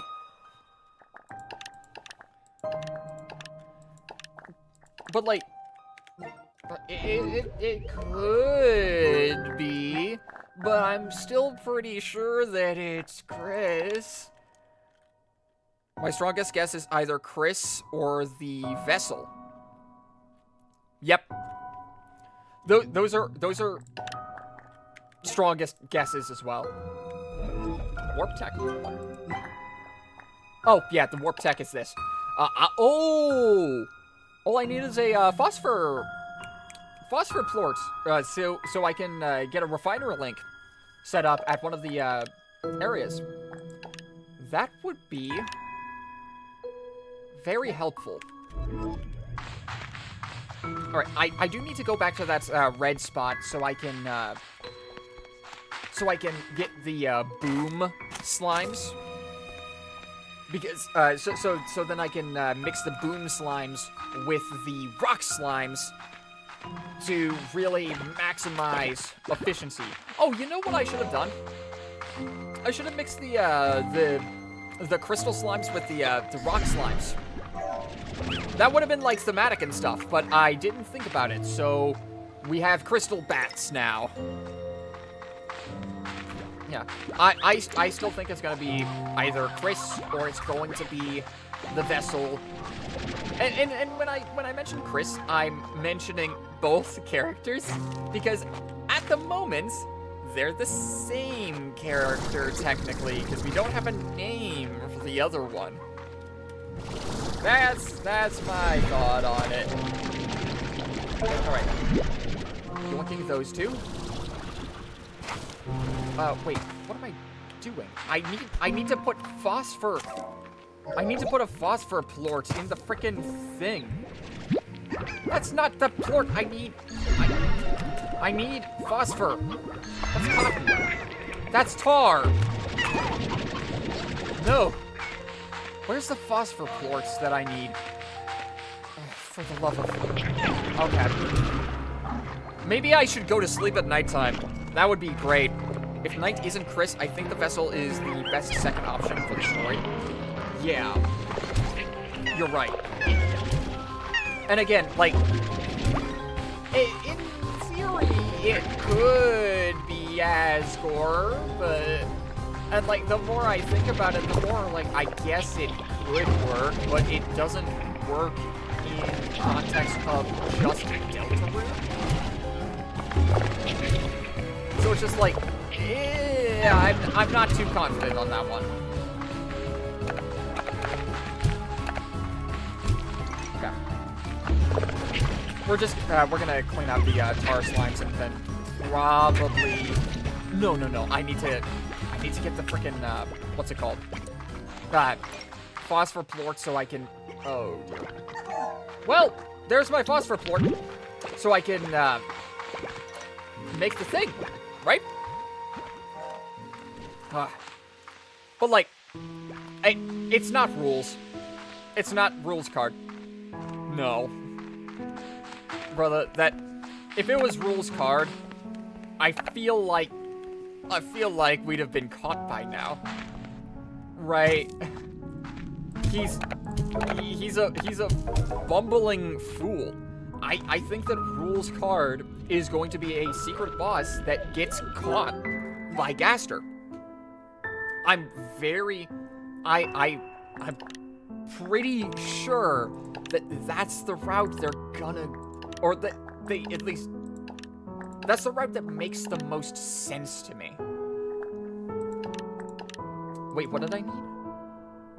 What was I getting? Oh, I wasn't getting an upgrade. I was getting a warp thing. I was getting a refinery link. Yep, fabricate a refinery link so I can stay in places for longer instead of needing to hop down into the basement in order to get the refinery stuff there. I think people don't realize that the identity of the knight isn't meant to be a big secret, and the knight isn't supposed to be the big bad. You're probably right. I have no idea what the heck the knight is. There's no guarantee that the knight is good, that the knight is bad. The knight could even be neutral. Who knows? They clearly have a motivation. Otherwise, this wouldn't be happening. They have a motivation. We don't know what that motivation is. We don't know if it's a noble one. We don't know if it's dastardly and devious. It could be anything. But at the moment, the only consistent thing that we have is, or between chapters, is that the knight created the fountain. That's pretty much it. That's all we know.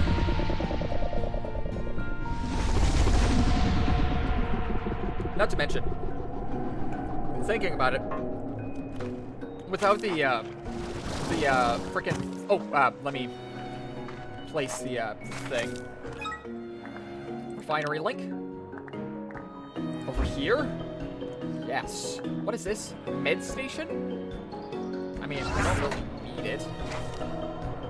We'll go ahead and put the refinery link over here. Well, hold on. Ah. Here we go. There we are. It'll take a minute to craft. That should be a good thing for me in the future. That'll be nice. Granted, I will still have to walk back to wherever it is to get the or I'll still have to walk back over to the portal to put the stuff in there, but it means I don't have to go that much further, and I don't have to go nearly out of my way as I did earlier. Whew. That should be 2. That's nice. Let's turn it. Okay. Okay. Well, I know that y'all don't really like me down here, but I'm trying to save you. Oh my gosh, I'm getting walloped. I'm getting walloped, and I don't know if I appreciate that. I just saved you. Granted, you probably don't know that, but that's fine. I just need to get to a safe spot so I can read that. This isn't an Ace Attorney's Danganronpa or even Persona 4 type game. This isn't a murder mystery type plot. Most of the characters don't know the night, and the ones that do don't care. Okay. Like, most of the ones that do don't care. But I'm pretty sure the Queen definitely does. I'm pretty sure that the Queen's plan was inspired by the Knight. So, like, to say that none of them care, but like, you are right that most of them really don't. Because, like, it's a mystery character. Why would they question the fact that they're alive in this world? They understand how the rules of the world work. They understand, like, certain other things. But, like, it doesn't necessarily matter to them because it's not pertinent information. Okay, hold on. I pick this up and move it to be slightly more convenient when I'm walking in. Yeah, that should be a little better. Characters like King, Queen, Susie, and others care about the Knight's actions, but they don't really care who it is. Oh, who it is? No, you're right.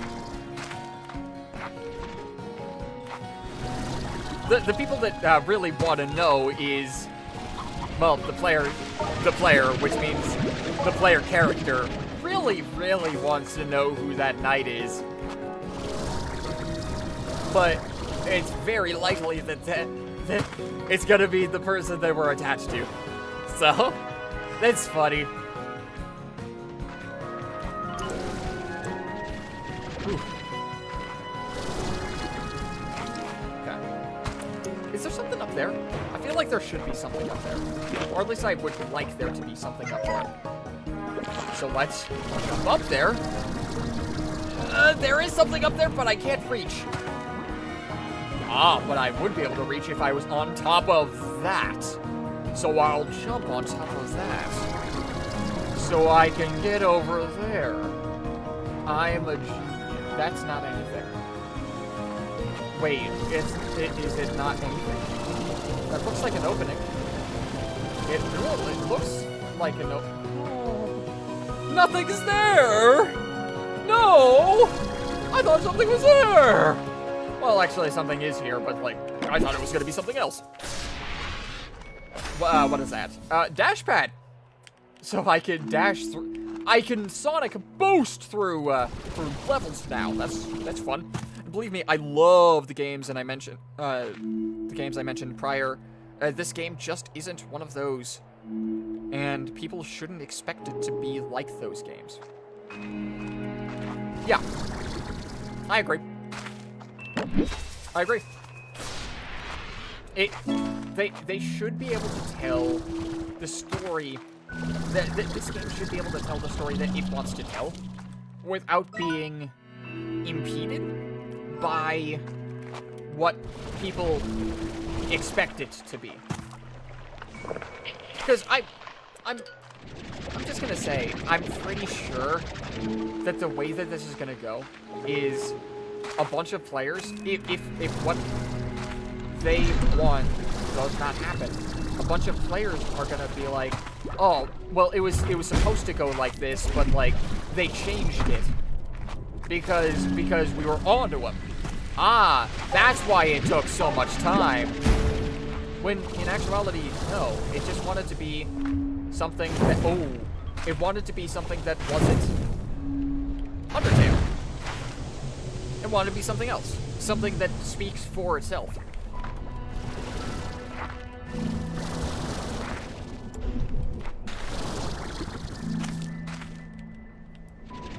Like, I had some theories about what Deltarune could be, but I don't even know if I would want it to go in the direction I thought it would go in the first place at all. I'm not sure, because I don't know what I want. Toby Fox is gonna make something amazing, and I'm gonna love it anyway. I do genuinely think people on places like Reddit or Twitter and are gonna have a meltdown if Chris is the knight. You're right. I don't even think it's that, like, it doesn't feel like that big of a jump to be like, yeah, it is. That's the knight, guys. Why'd you say it can't be? Like, what happened? It was right there. We were reading the same book. We were on the same page. Like, what happened? It feels like it should be right there. But like, then again, if then it isn't, but it does turn out to be a different character. At the very least, I hope that it's a different character that makes sense, right? Because like, it doesn't necessarily. At the end of the day, it doesn't matter, really. Would I like it to be Chris? Absolutely. Or like Chris or the Vessel? Absolutely. But in the end, it doesn't necessarily make or break the game for me. That could have been bad. I was not looking where I was running.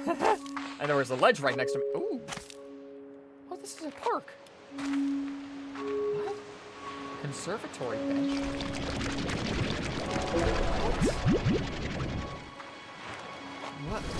What is this? Oh. Medium red ashwood. Someone's been here. Wait, who is it?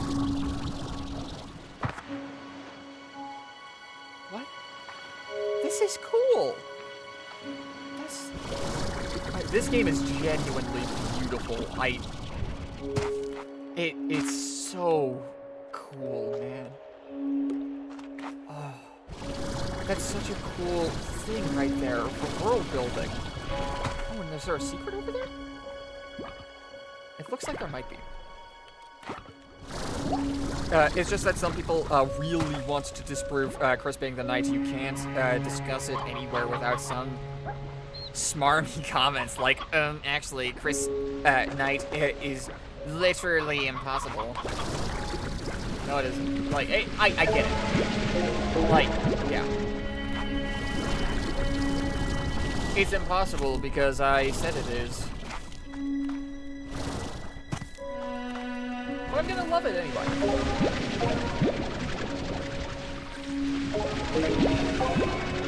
Like, I'll be honest.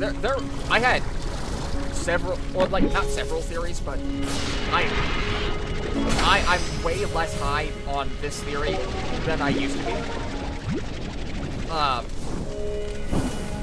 The idea being Deltarune being a simulation. I don't think that this is the route that they're going, but just hear me out. The only consistent character that we have is Gaster. And in the beginning sequence of Deltarune,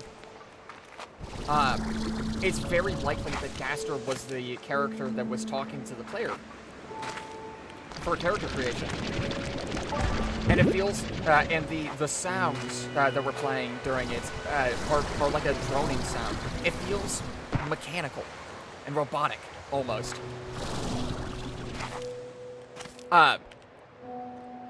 So my thought was that it was a simulation, because it would also play into the motif of your choices don't matter, because in the end, it's just a simulation. But I don't think that's the route that they're gonna go. Which, you know, that's fine. It was just a thought that I had, because there were just a couple of details that seemed strange to me. So my brain came up with with a explanation for why those things would happen.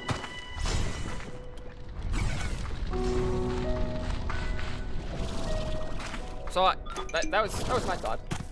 And the reason why we have so many other characters that are familiar to us is because they were right there.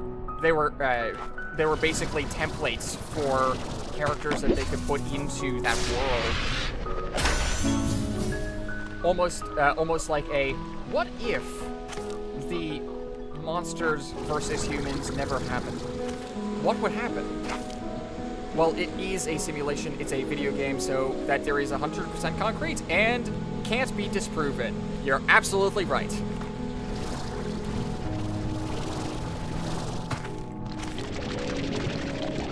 You're absolutely right. But like, I think you kind of understand where I'm going with it, though, being that more saying that Gaster was the one that created Deltarune, in a roundabout way, but I don't necessarily think that is true. It was just something that, it was just food for thought. It was something that rationalized why some of those details were interesting. Or, like, notable.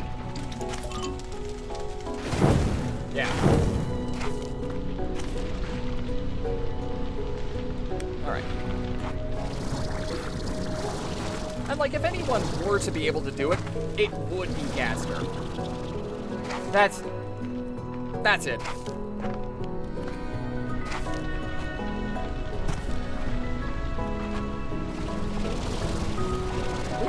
Alright. Get rid of these things. Ooh, hi.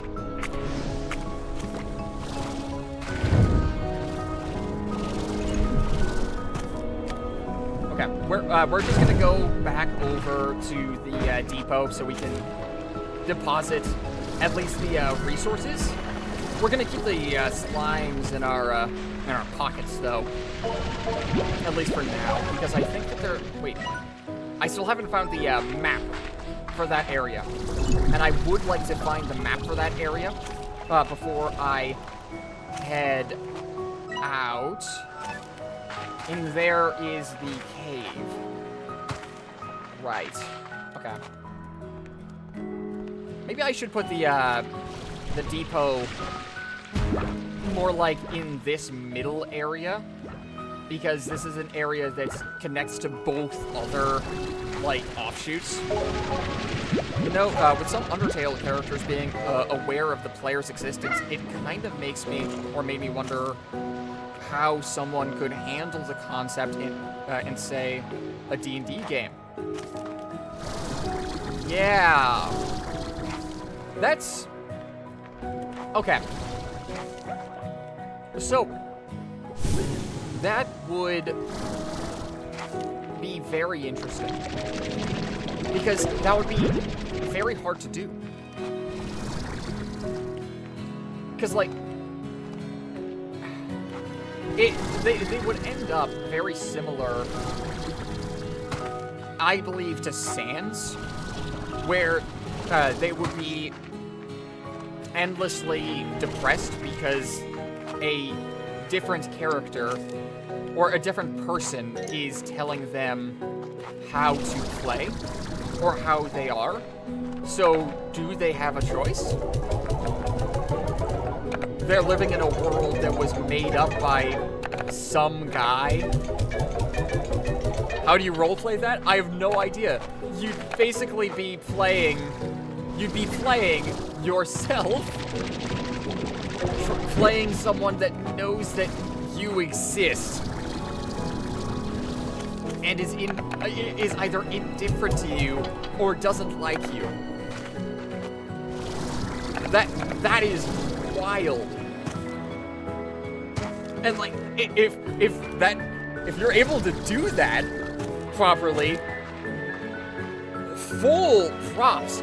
That would be insane. Because that's like a really cool idea.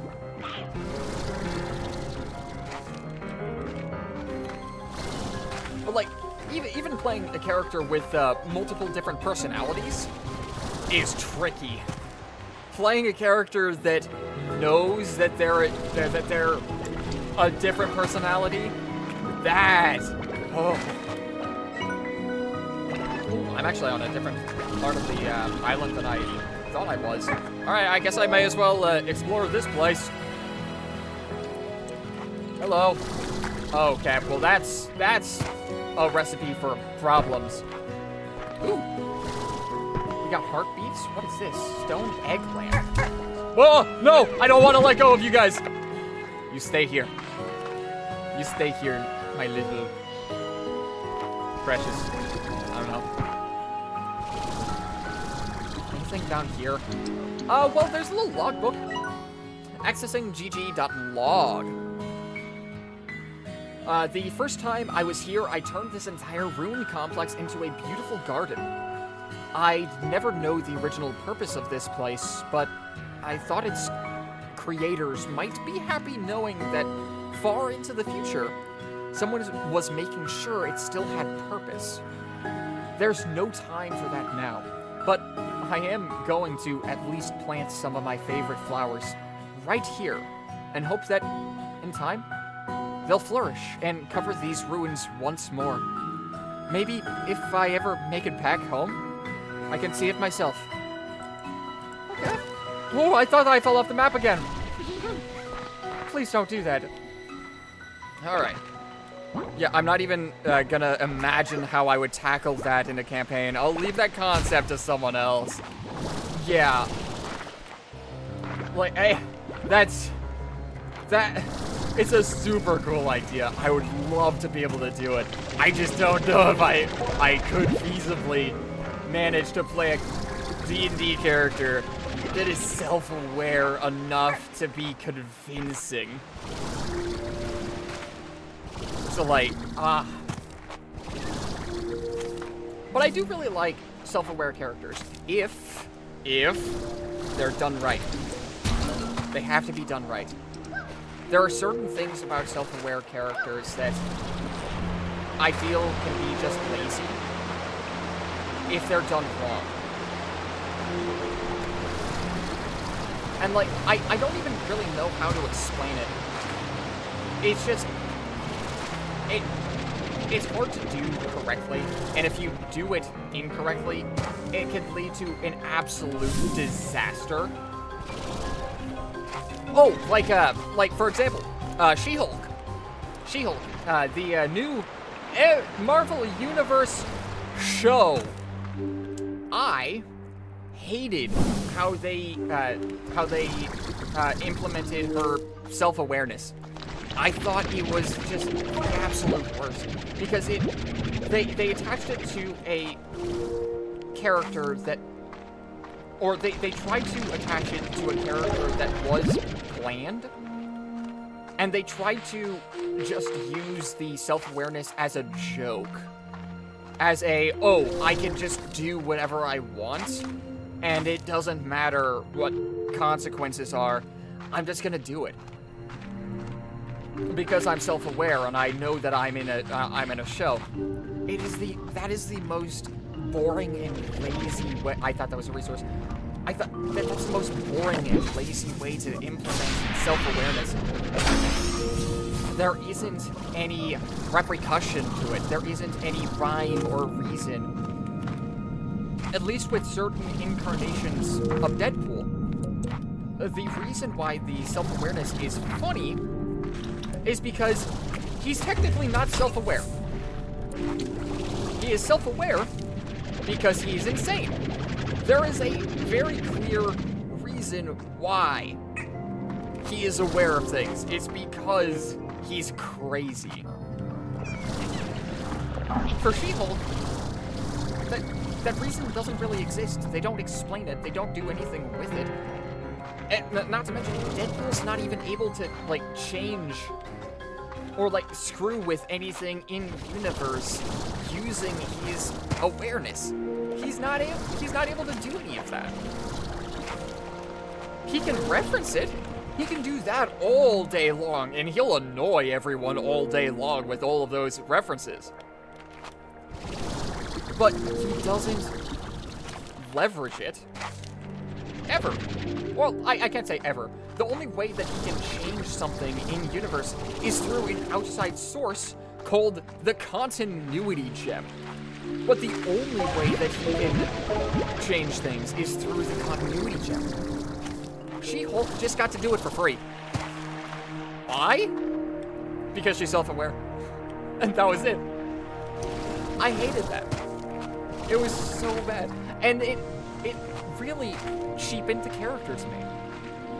It really made me feel like they didn't do their research. It really made me feel like they just didn't care enough to put the effort in to make She-Hulk a worthwhile show when it very easily could have been. So it just is a shame to me that they didn't do that the right way. Sorry, I'm really worked up about Marvel right now, because, like, I really want Marvel movies to be good. I really want them. I'm gonna see Captain America: Brave New World. I'm going to. I don't know if it's gonna be good. I didn't like Falcon and the Winter Soldier, but I'm gonna give Brave New World a shot, because I feel like that's like the least I can do, right? Because it looks like it has the potential to be a pretty darn good movie, but we'll see. Alright, I do still have interesting concepts I want to explore, though. Like, for example, a campaign where the party is smarter than their players and are doing things the players aren't aware of. Yes, that would be very, very funny. It would also likely take a lot of agency away from the players, though, so that could be tricky. Like the players found out about Twist Villain, but it appears that the characters are helplessly oblivious when they actually did know the whole time and had an insane plan to leave their situation. That would be a fantastic show. I would love to see that. It's interesting listening to you yap about self-aware characters while playing Slime Ranchers. It's like 2 in the morning. I'm just listening to this and watching literally. This is great. Thank you so much. Yeah, it's something that I have really strong opinions about, because it's very easy to do it wrong. And if it's done wrong, it can just feel like the author doesn't care. And which most of the time isn't the case. So it's a disconnect between how the author wants them to be portrayed and how they actually are. Most of the time, the reason I think it happens is because the draft that they have didn't go through, or like the story they had didn't go through enough like revisions. So the idea that they had just kind of doesn't work because they didn't exactly put in enough connective tissue to make it work.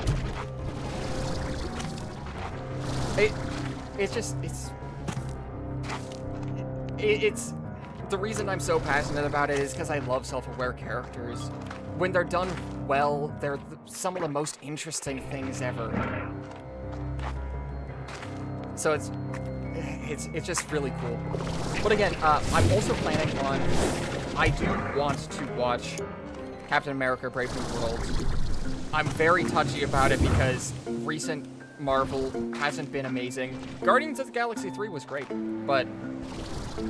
And, like, Deadpool and Wolverine I thought was amazing. But... Recently, it just needs to be at least, at the very minimum, a decent movie.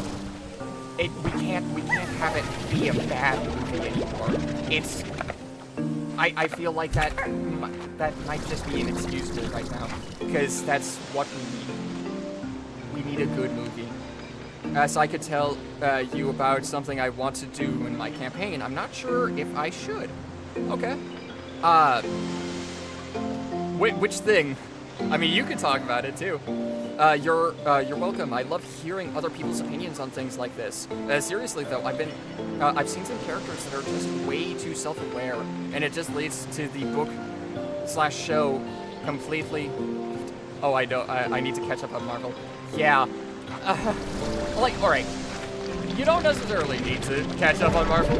It's in a bit of a rough spot. But like, Captain America looks like it could have promise, which is why I'm so scared.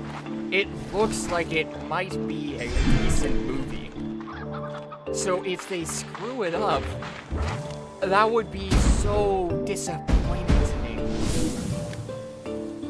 The new Thunderbolts movie, I think, has definite potential. It looks like it could be a decent movie. But this one makes me very nervous because there are 7 characters that we're following. We're following 7 of them. I'm so concerned about it because typically the reason why those kinds of movies are tricky is because you have to balance the story between so many different characters.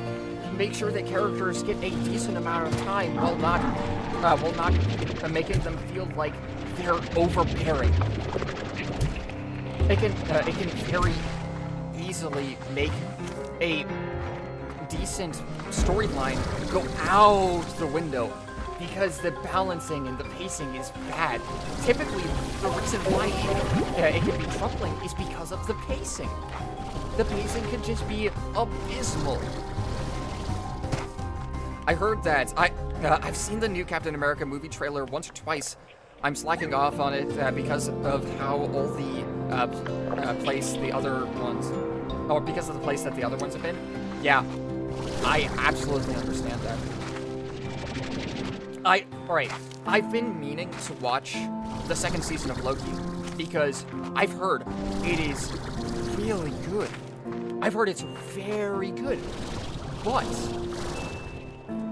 because of how the rest of things have been in Marvel recently, it's just I've been putting it off, and like it's not just that. I've also been very busy maintaining the channel here because like it does take a lot of time to put videos up and like record and edit and stuff like that. But like, oh no, I need those. I need these. But part of the reason is I'm actually scared of like how it is. Okay, thanks. In short, I introduced 3 antagonist characters and reintroduced 2. The intro I did was entirely ad-libbed, and I think I didn't do a good job of introducing 2 of the characters as well. Hey, that's fine. Dude. So, the thing about that is, like, maybe a little bit of extra preparation might have been in order, but, like, at the very least, the players now know that the characters exist. You can now play around with them however you want. And, like, even if you did a bad job, at the very least, your players got to play D&D. It's fine. Like, that's absolutely okay. So, like, don't beat yourself up on it, about it. It's truly okay. There's a second season? I didn't know there was. I'll have to look into it. By the way, I subbed to you. Thank you very much. And yes, there is a second season.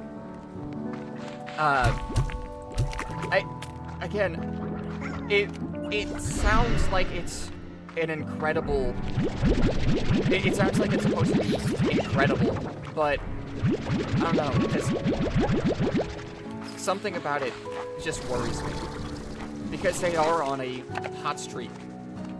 They are. They've put out good stuff recently, and I don't want the hot streak to end because that feels very bitter.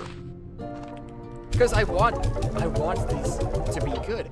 I want these characters that I love so much to be represented in the right way. So badly. Like, alright, there was a character that I was introduced to through the Marvel Cinematic Universe that I had no idea that they existed. After I did research on them, I love this character now. It's Moon Knight. I love Moon Knight. He's so cool. And his series was really good. But then they gave him just the absolute weakest ending to the series. I was super disappointed. And it made me think, oh, how could they have fixed it? Well, the way that they fix it is they have to change a couple of the episodes before then in order for it to even work.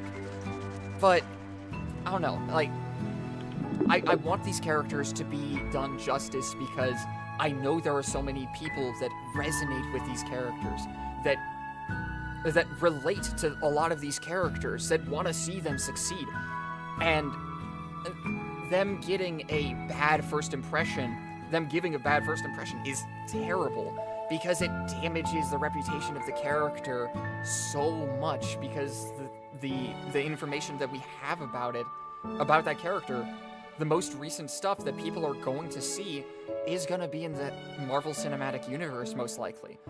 So it's just a shame when it happens like that.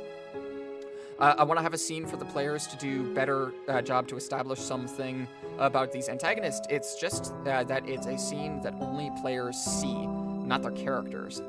Ah, interesting. That becomes very weird because then them knowing that could be metagaming. So just be careful with that because that can be very difficult on your players. Ah, Beatrix. I was cleaning out the lab and I found this. Perhaps you have some use for it. I believe it's still in working order. You know what they say, one person's trash is another person's hastily issued gift. Enjoy. Thank you for the small pinwheel, sir. That's very nice of you. Think of the game cutscene that shows the antagonist group's perspective. I'm just not sure the PCs can't possibly be there, and I may take agency away for a couple of minutes. That can feel bad. That could feel pretty bad.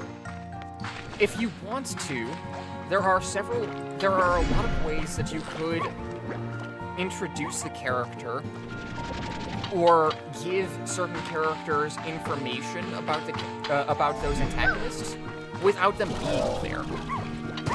Right? Like a vision or like divine intervention or something like that. Maybe these villains or like the gods don't like this person, so they're giving the party some information, like, but in a cryptic way. That could be fun. What I've learned through storytelling and writing and stuff like that is there's always a way to solve a problem. It just might take a while to get to the solution. That's it. And the biggest thing is for storytelling, for story writing, a lot of that skill comes from practice. Practice and really reflecting on what you've done in previous campaigns and previous sessions, or just previous stories even. Especially previous stories. Because you can then take all of the things that you've learned and apply it to the next thing. It's something that I'm oddly passionate about. Like, I really do like storytelling. It's just the way that my thoughts work, they kind of jumble up very easily. You know, sometimes I think of things backwards, and then I'll get my attention split, and then I'll just forget of whatever story idea I had, or like the order of things, and I'll forget the feeling I had when I thought of it. So it's very tricky for me. But I love talking about movies, I love talking about shows, I love talking about stories in general. And it's really cool that I have a platform to yap about stories and stuff like that. So thank you guys for listening to me yap, because it's something that I truly am passionate about. It's just that these two antagonists are the ones the PCs will be facing for a decent while, and I feel like I made a misstep, and I have kind of made them seem kind of one note. That's fine. There are ways to solve that, is what I am saying. Am I saying not to do whatever thing you did right there? Or whatever thing that you're planning on doing with the cutscene? I'm not saying not to do that. Just there are ways of getting around that misstep that feel natural in the world. So like, again, really, don't beat yourself up about it, because it's your players will understand, right? And sometimes the best stories come from some missteps and some things not going in the way that you expect them to, which is something that I need to come to terms with, because I run Dungeons and Dragons. I haven't been able to in a long time, but I have run it. And some of the more frustrating parts can be the players being like, well, we're actually going to do this thing instead. But sometimes that can take the story in a very interesting way.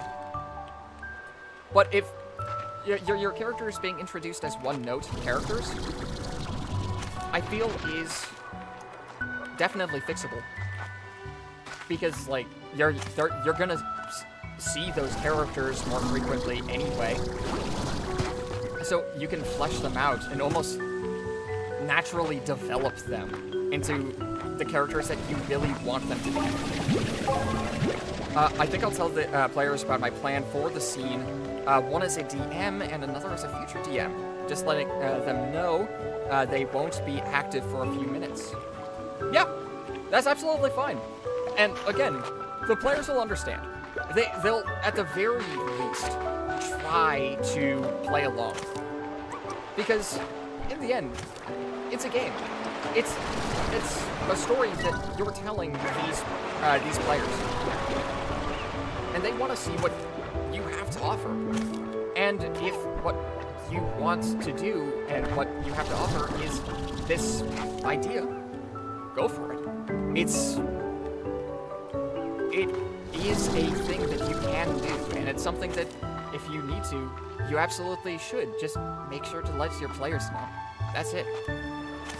Just have open communication with everyone, and no one will be surprised by it. I'm sure that they'll be appreciative of you saying something. They'll be appreciative of your approach to it. That's the most important thing. transparency in your games. That's it.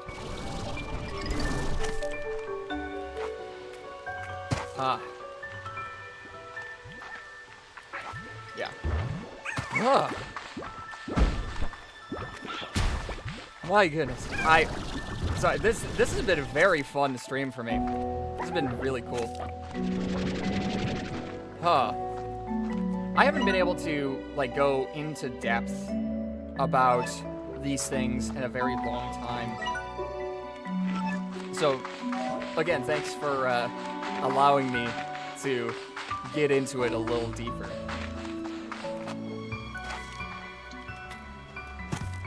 You could say I'm gonna fix my misty step. Okay, I'll see myself out. All right, Fizz. That's fine.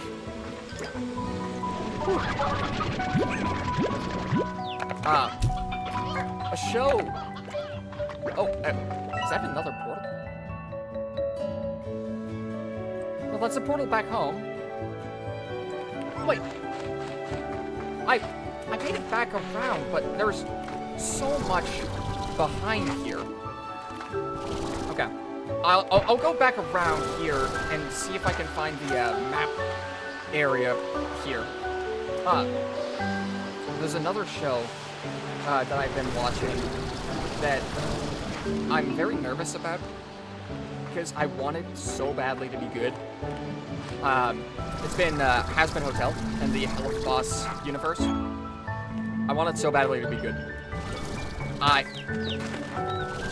think that it's definitely a good series, but there's just a couple of things that don't sit well with me. So it's really bizarre, because I love the characters, I love the story that they're trying to tell, but it doesn't seem like they understand where they want their story to go in the first place, which is unfortunate, because I know that the main writer has a full-on plan for where they want to go, but I don't know if they've put in all the thought that they need to really flesh out the characters and flesh out the world that they want to make characters have weight to them. Because if a character doesn't have weight to them, it can feel like they're a joke. And at that point, why include them in the first place? Plus, I'll be able to add some extra foreshadowing for antagonist motivation. You're so right. Oh. It's true. You will be able to add more motivation.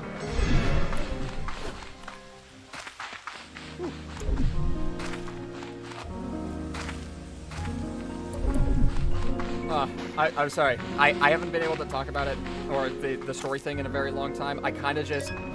Again, I kind of just yapped a very long time, and I'm a little out of fuel. I need to regather a lot of my thoughts on this. Well, that felt good. That felt very good. I guess other games that I feel... Other games that I think did a good job in the storytelling department. Actually, a couple of them are some of my favorite games. On my channel, like, ever. Undertale, obviously. That's one of my favorites. And that universe. So when I say Undertale, I include Deltarune. Because it's very similar to me. I get it's very different, but it's in a similar universe, in a similar vein, and it's being told by the same storyteller. Another game I absolutely adored the story in is One Shot. I love One Shot. It is incredible. That game. If you haven't seen One Shot, if you haven't played One Shot, absolutely, like, experience it, because it's incredible. The basic premise is that you are a You are a person trying to help a character named, or like a little cat person named Miko, restore the sun to a place, to the place that they're in. But the idea is that you only have one shot to do it. This game is so good. It made me feel feelings I never thought I would feel for a video game, like, ever. And, like, the fact that they were able to do that so well was incredible. I loved voice acting during that game. I loved being able to see where things went. And, man, is it also a sad story, let me tell you. It's so good. I also feel like I have to work extra to make them seem less one-note, since 4 of the 5 antagonists within this group are all children. Oh, it's this one. It's this one. Okay, I see. Like, of course you're gonna have to do a little bit more work. If you did make the misstep and, or a misstep, and, feel like you mischaracterized your characters, it's gonna take a little bit to convince the players that this is how the character is. However, it shouldn't be that big of a deal. I promise you. Because I've had characters change over time. Currently, I am playing a character named Koopa. He is a turtle monk. He started as kinda a joke, but I loved playing him. I loved the idea of being able to play this, like, little turtle monk. But the idea was originally, oh, I'll play a turtle monk, and he will carry his teammates into battle on his back, like a shell. But as time went on, my character switched a little bit. Instead of being the front line, I'm going to bring everyone into battle, he became a wise mentor. He became, or not necessarily mentor, but he became a wise character that's lived so long that he can't remember his past. He's trying to experience life as he wants to. He wants to experience the world through his new eyes and experience things as best he can. And sure, he did overcorrect at first, but after time went on, he became more wise and more kept. He started reading. He started trying to learn who he was in his past, but understanding that he's no longer the same person. He's a completely new character that is different from how he started. And at this point, he's starting to realize that it doesn't matter necessarily who he was in the past. All that matters is that he gets to experience the present and get to experience these things because he's fortunate enough to get those. What he is doing right now is the stuff that's worth remembering. That is the character that I want to play. And that's the character that this joke evolved into. And I'm so happy that I was able to shift him, because I feel like I'm having a lot more fun playing this character now, and I'm having a lot more of a good time knowing that he isn't just a joke. Knowing that he was able to evolve and develop into something that is kind of beautiful, in my opinion. Alright. I'm also gonna have to be delicate, since a lot of stuff that adult antagonists go through is framed extremely differently with a character affected is so young. And that's true. That's very true. The kind of story, based on what I have knowledge of on your story, you put yourself in a very difficult position, because in order to do it well, a lot of stuff has to happen in order to make it work. Which isn't necessarily a bad thing. It gets you experience with these kinds of themes. But just know that it will be very difficult. And especially in Dungeons & Dragons, very frequently your players aren't gonna completely follow your plan.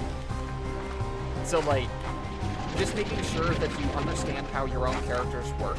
Even if you mischaracterize them at first, understanding how your characters work now is the biggest thing that'll help you, even if you have to add it.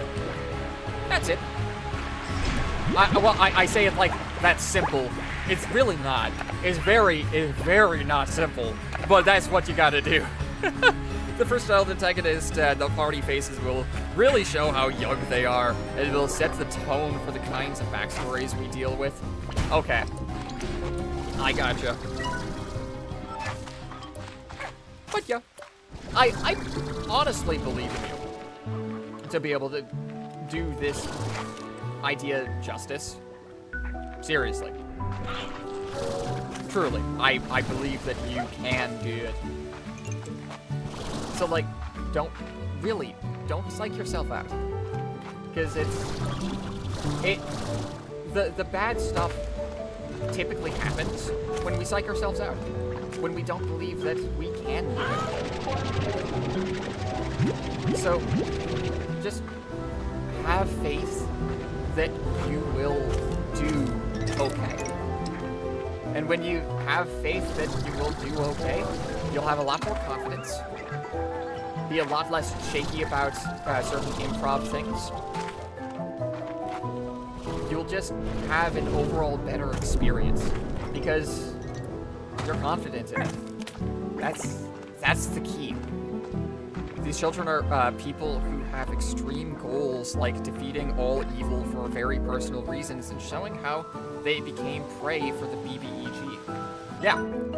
Yeah, like, it's heavy stuff, man. It's heavy. And I get it. It's tricky. It's very tricky. But I still believe that you have that capability. You just gotta find it, you know?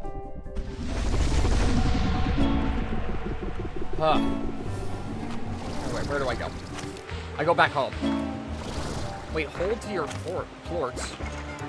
What? Dizzy as a dervish? What? Oh! I got achievements, pretty much.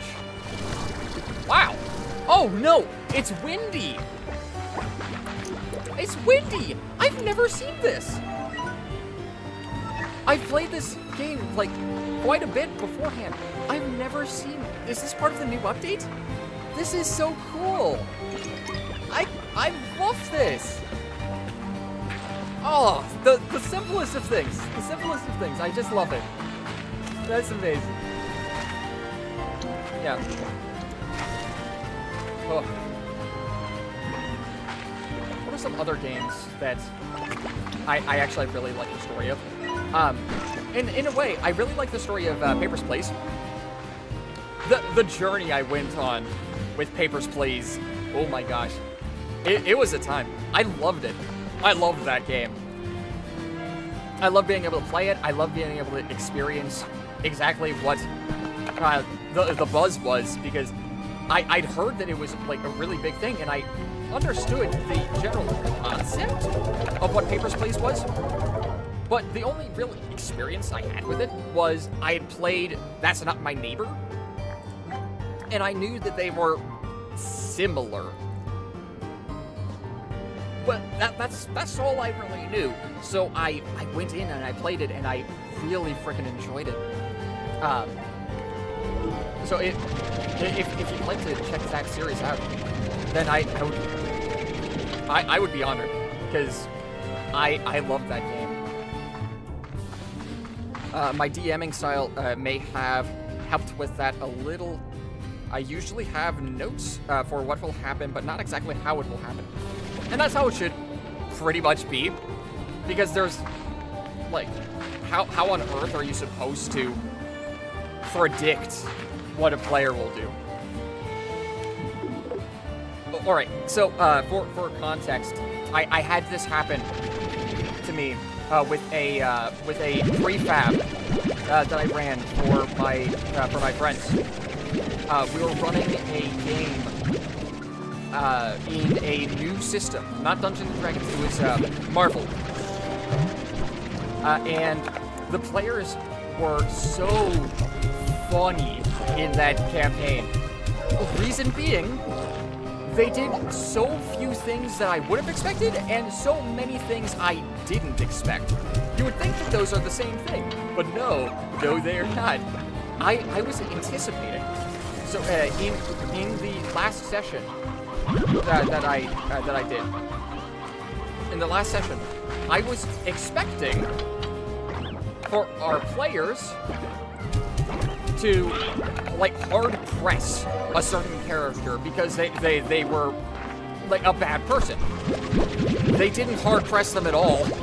They didn't. They just went with his plan, and which is something that I hadn't even considered that they would do that. So it completely threw me off my game. The players needed to get onto a ship so they could be taken to another location because the ship was being piloted by one of the villains. So they would all be shocked, and then they would fall unconscious. Well, one of my players got onto the ship. The other two flew behind the ship, which meant that they wouldn't get shocked if I went with that plan. So I had to completely change how something else happened. Instead of them getting shocked, I had them get struck by lightning. But that's neither here nor there. For a little bit of context, the campaign was written by Deadpool. So I thought it would be in character for him to write the characters being struck by lightning, I guess, because there was no freaking way that I was going to be able to get the characters to the next location if they didn't pass the heck out. It's just one small misstep, though I'm confident I will make this work for my players. They're already invested. Yeah, you'll be fine. If they're already invested, you got it. You'll be okay.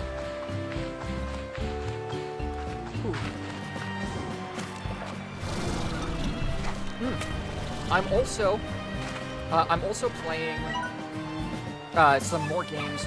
I've been warned about this one. I'm currently playing a game called Soma. And I had a base idea of what it might be, but I have no idea what it is. Already, I find this game fascinating.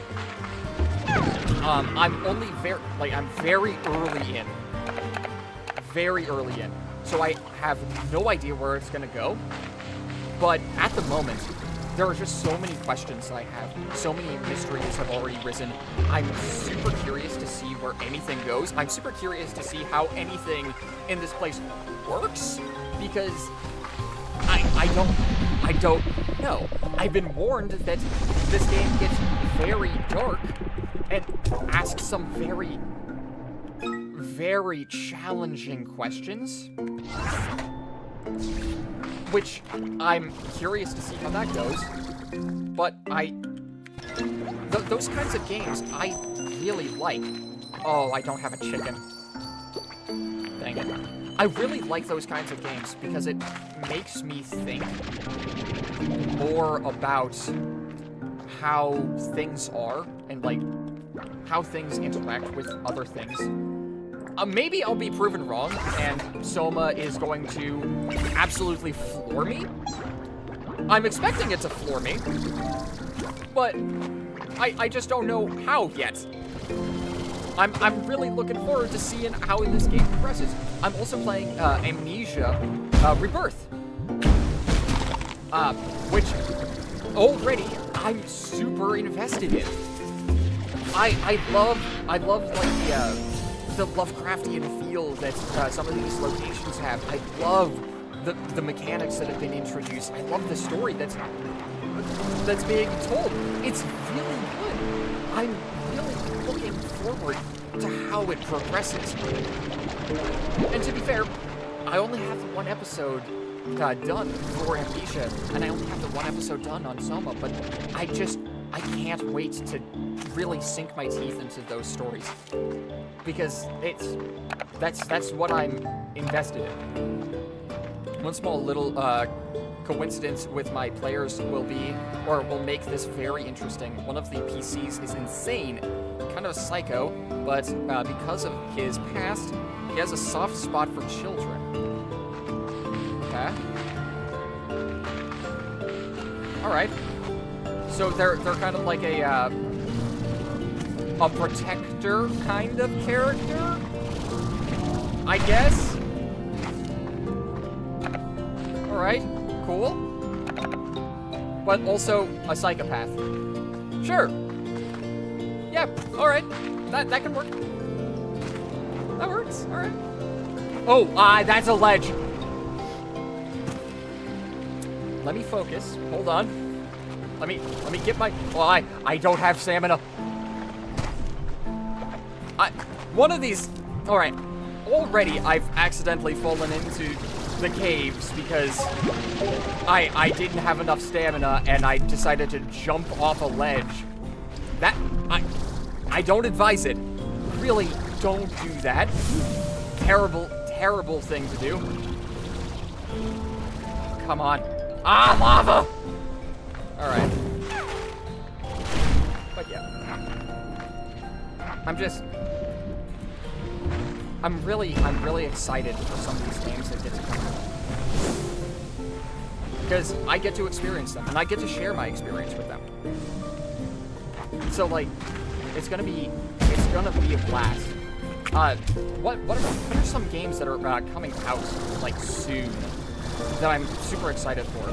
There's so many in my list right now. I'm planning on playing the Resident Evil games. I'm planning on playing Silent Hill 2, because I can't find Silent Hill 1. I'm planning on playing Silent Hill 2. Where's some other games?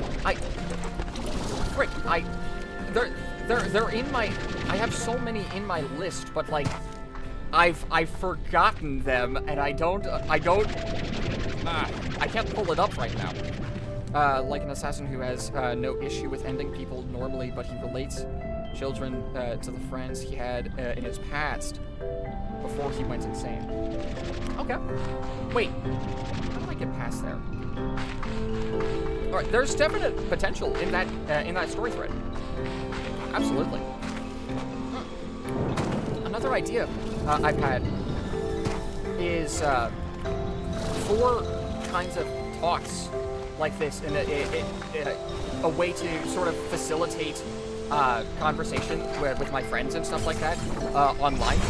I've been thinking about starting a podcast with them on like Spotify or something. I think that could be really good. I don't know when we started. I don't know how we started. I don't even know what the show would be about. But it's been an idea that we've had for a little while now. And it would give us a platform to interact with each other online. A platform to just kind of talk and exist and share our opinions about certain things. I think that would be really cool. The only unfortunate part is I would not be able to edit for that project. I would gladly like post and stuff like that. However, I already because of my workload on the channel as it is right now, I wouldn't be able to handle also editing for that Spotify show. But I'm kind of looking forward to it because I'd love to get like other opinions on certain things. I'd love to bounce off of other people's ideas and see where they go.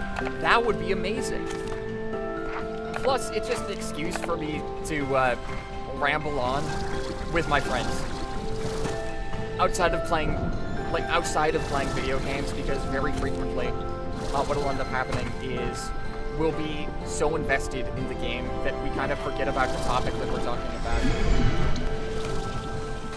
So it becomes a little difficult to talk over games sometimes.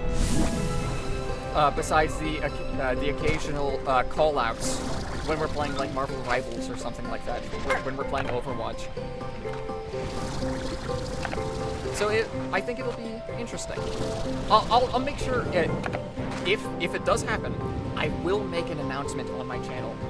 I will do it because it's something that I feel like a lot of people could enjoy. And I feel like it could be just so much fun. And I'm reiterating statements I've already made. I'm sorry, I'm just a little giddy.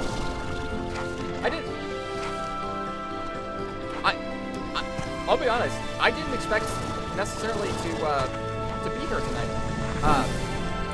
I wasn't sure how long I was not going to be at my computer for recording, or like for this session, and I wasn't sure what I was going to play.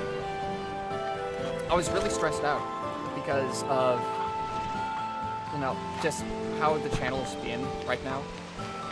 Because it's been a year since I played Undertale. It's been a long time, and it feels like I haven't gotten anywhere. Not necessarily on the channel, but like just in general. Which I know isn't necessarily true. I know it isn't, but I just can't stop that feeling necessarily. And it's been bugging me. So I decided to log on to this because it's a relaxing game. It's something that I know sort of calms me down. So me being on this game and talking with you guys was sort of a method for me to, I don't know, cope with feeling like I'm going nowhere. It's really special that I can talk about it. It's really special that I get to say that I have a platform like this where I can talk with amazing people like you guys on a regular basis. And like, if you guys want to show back up for more stuff on my channel in the future, I always try to stream on Sundays, 11:15 Central Standard Time. Yeah, 11:15 Central Standard Time. That's when I always try to stream every week. I'm just happy I'm able to be here. So yeah, thank you everyone for making me feel like I'm really getting somewhere, and reminding me that I do have a place on the internet and stuff. So yeah.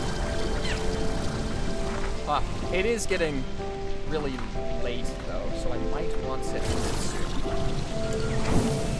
Okay. Ooh! Finally! I found the map! Guys! Please have the stamina! I did it! Okay, I got there. Oh, thank goodness. Oh. I got the map! I got it! Oh. Alright, this player just so happened to have that character trait in a campaign where the main antagonist trying to get them are children. Aha! Yeah, that is very coincidental. My friend who also runs a D&D campaign alongside mine is gonna be taking a break while he does TAFE. So I'm going to end up having a lot more time to move things along in my campaign. That's okay. All right. Well, there's at least the good news right there. You're able to really go in depth with your campaign. That sounds amazing. Yeah. But again, I can't thank you guys enough. This is amazing. Whew.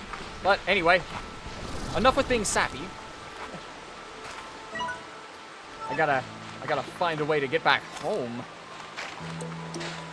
Because I am deep in the reaches of wherever this is. I'm still not entirely sure what, like, island I'm on, or, like, why I'm necessarily here, but, you know, I'm here for it, so. Getting the resources back in. Yeah. You're ending the stream in a bit, right? I will be ending the stream in a little bit, yes.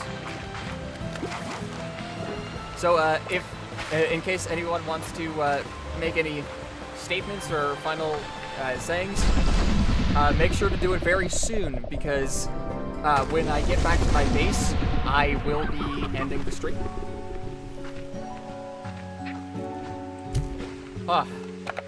This is a really... I'm surprised at, like, how well, or, like, not how well, but, like, how good Slime Ranchers is for streaming. Because, like, I was honestly nervous that this wasn't going to be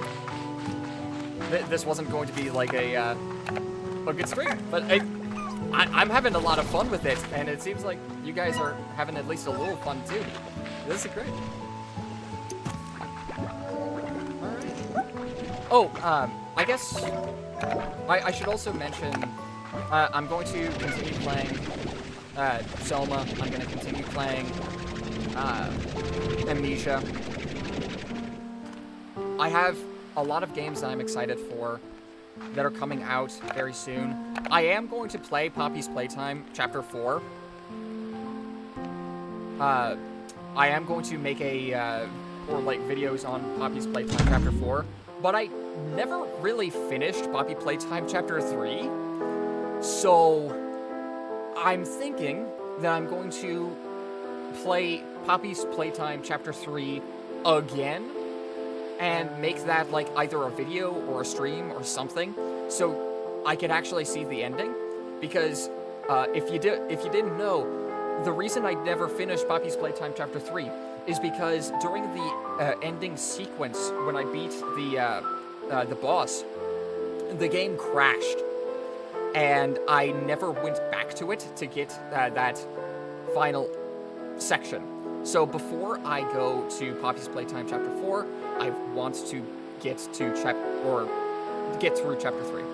But anyway, whenever you made a community post about not being able to stream, I've always been tempted to say I want a refund every single time. Fair enough. I get it, because I was very disappointed when I was not able to stream that time, and any times prior to that.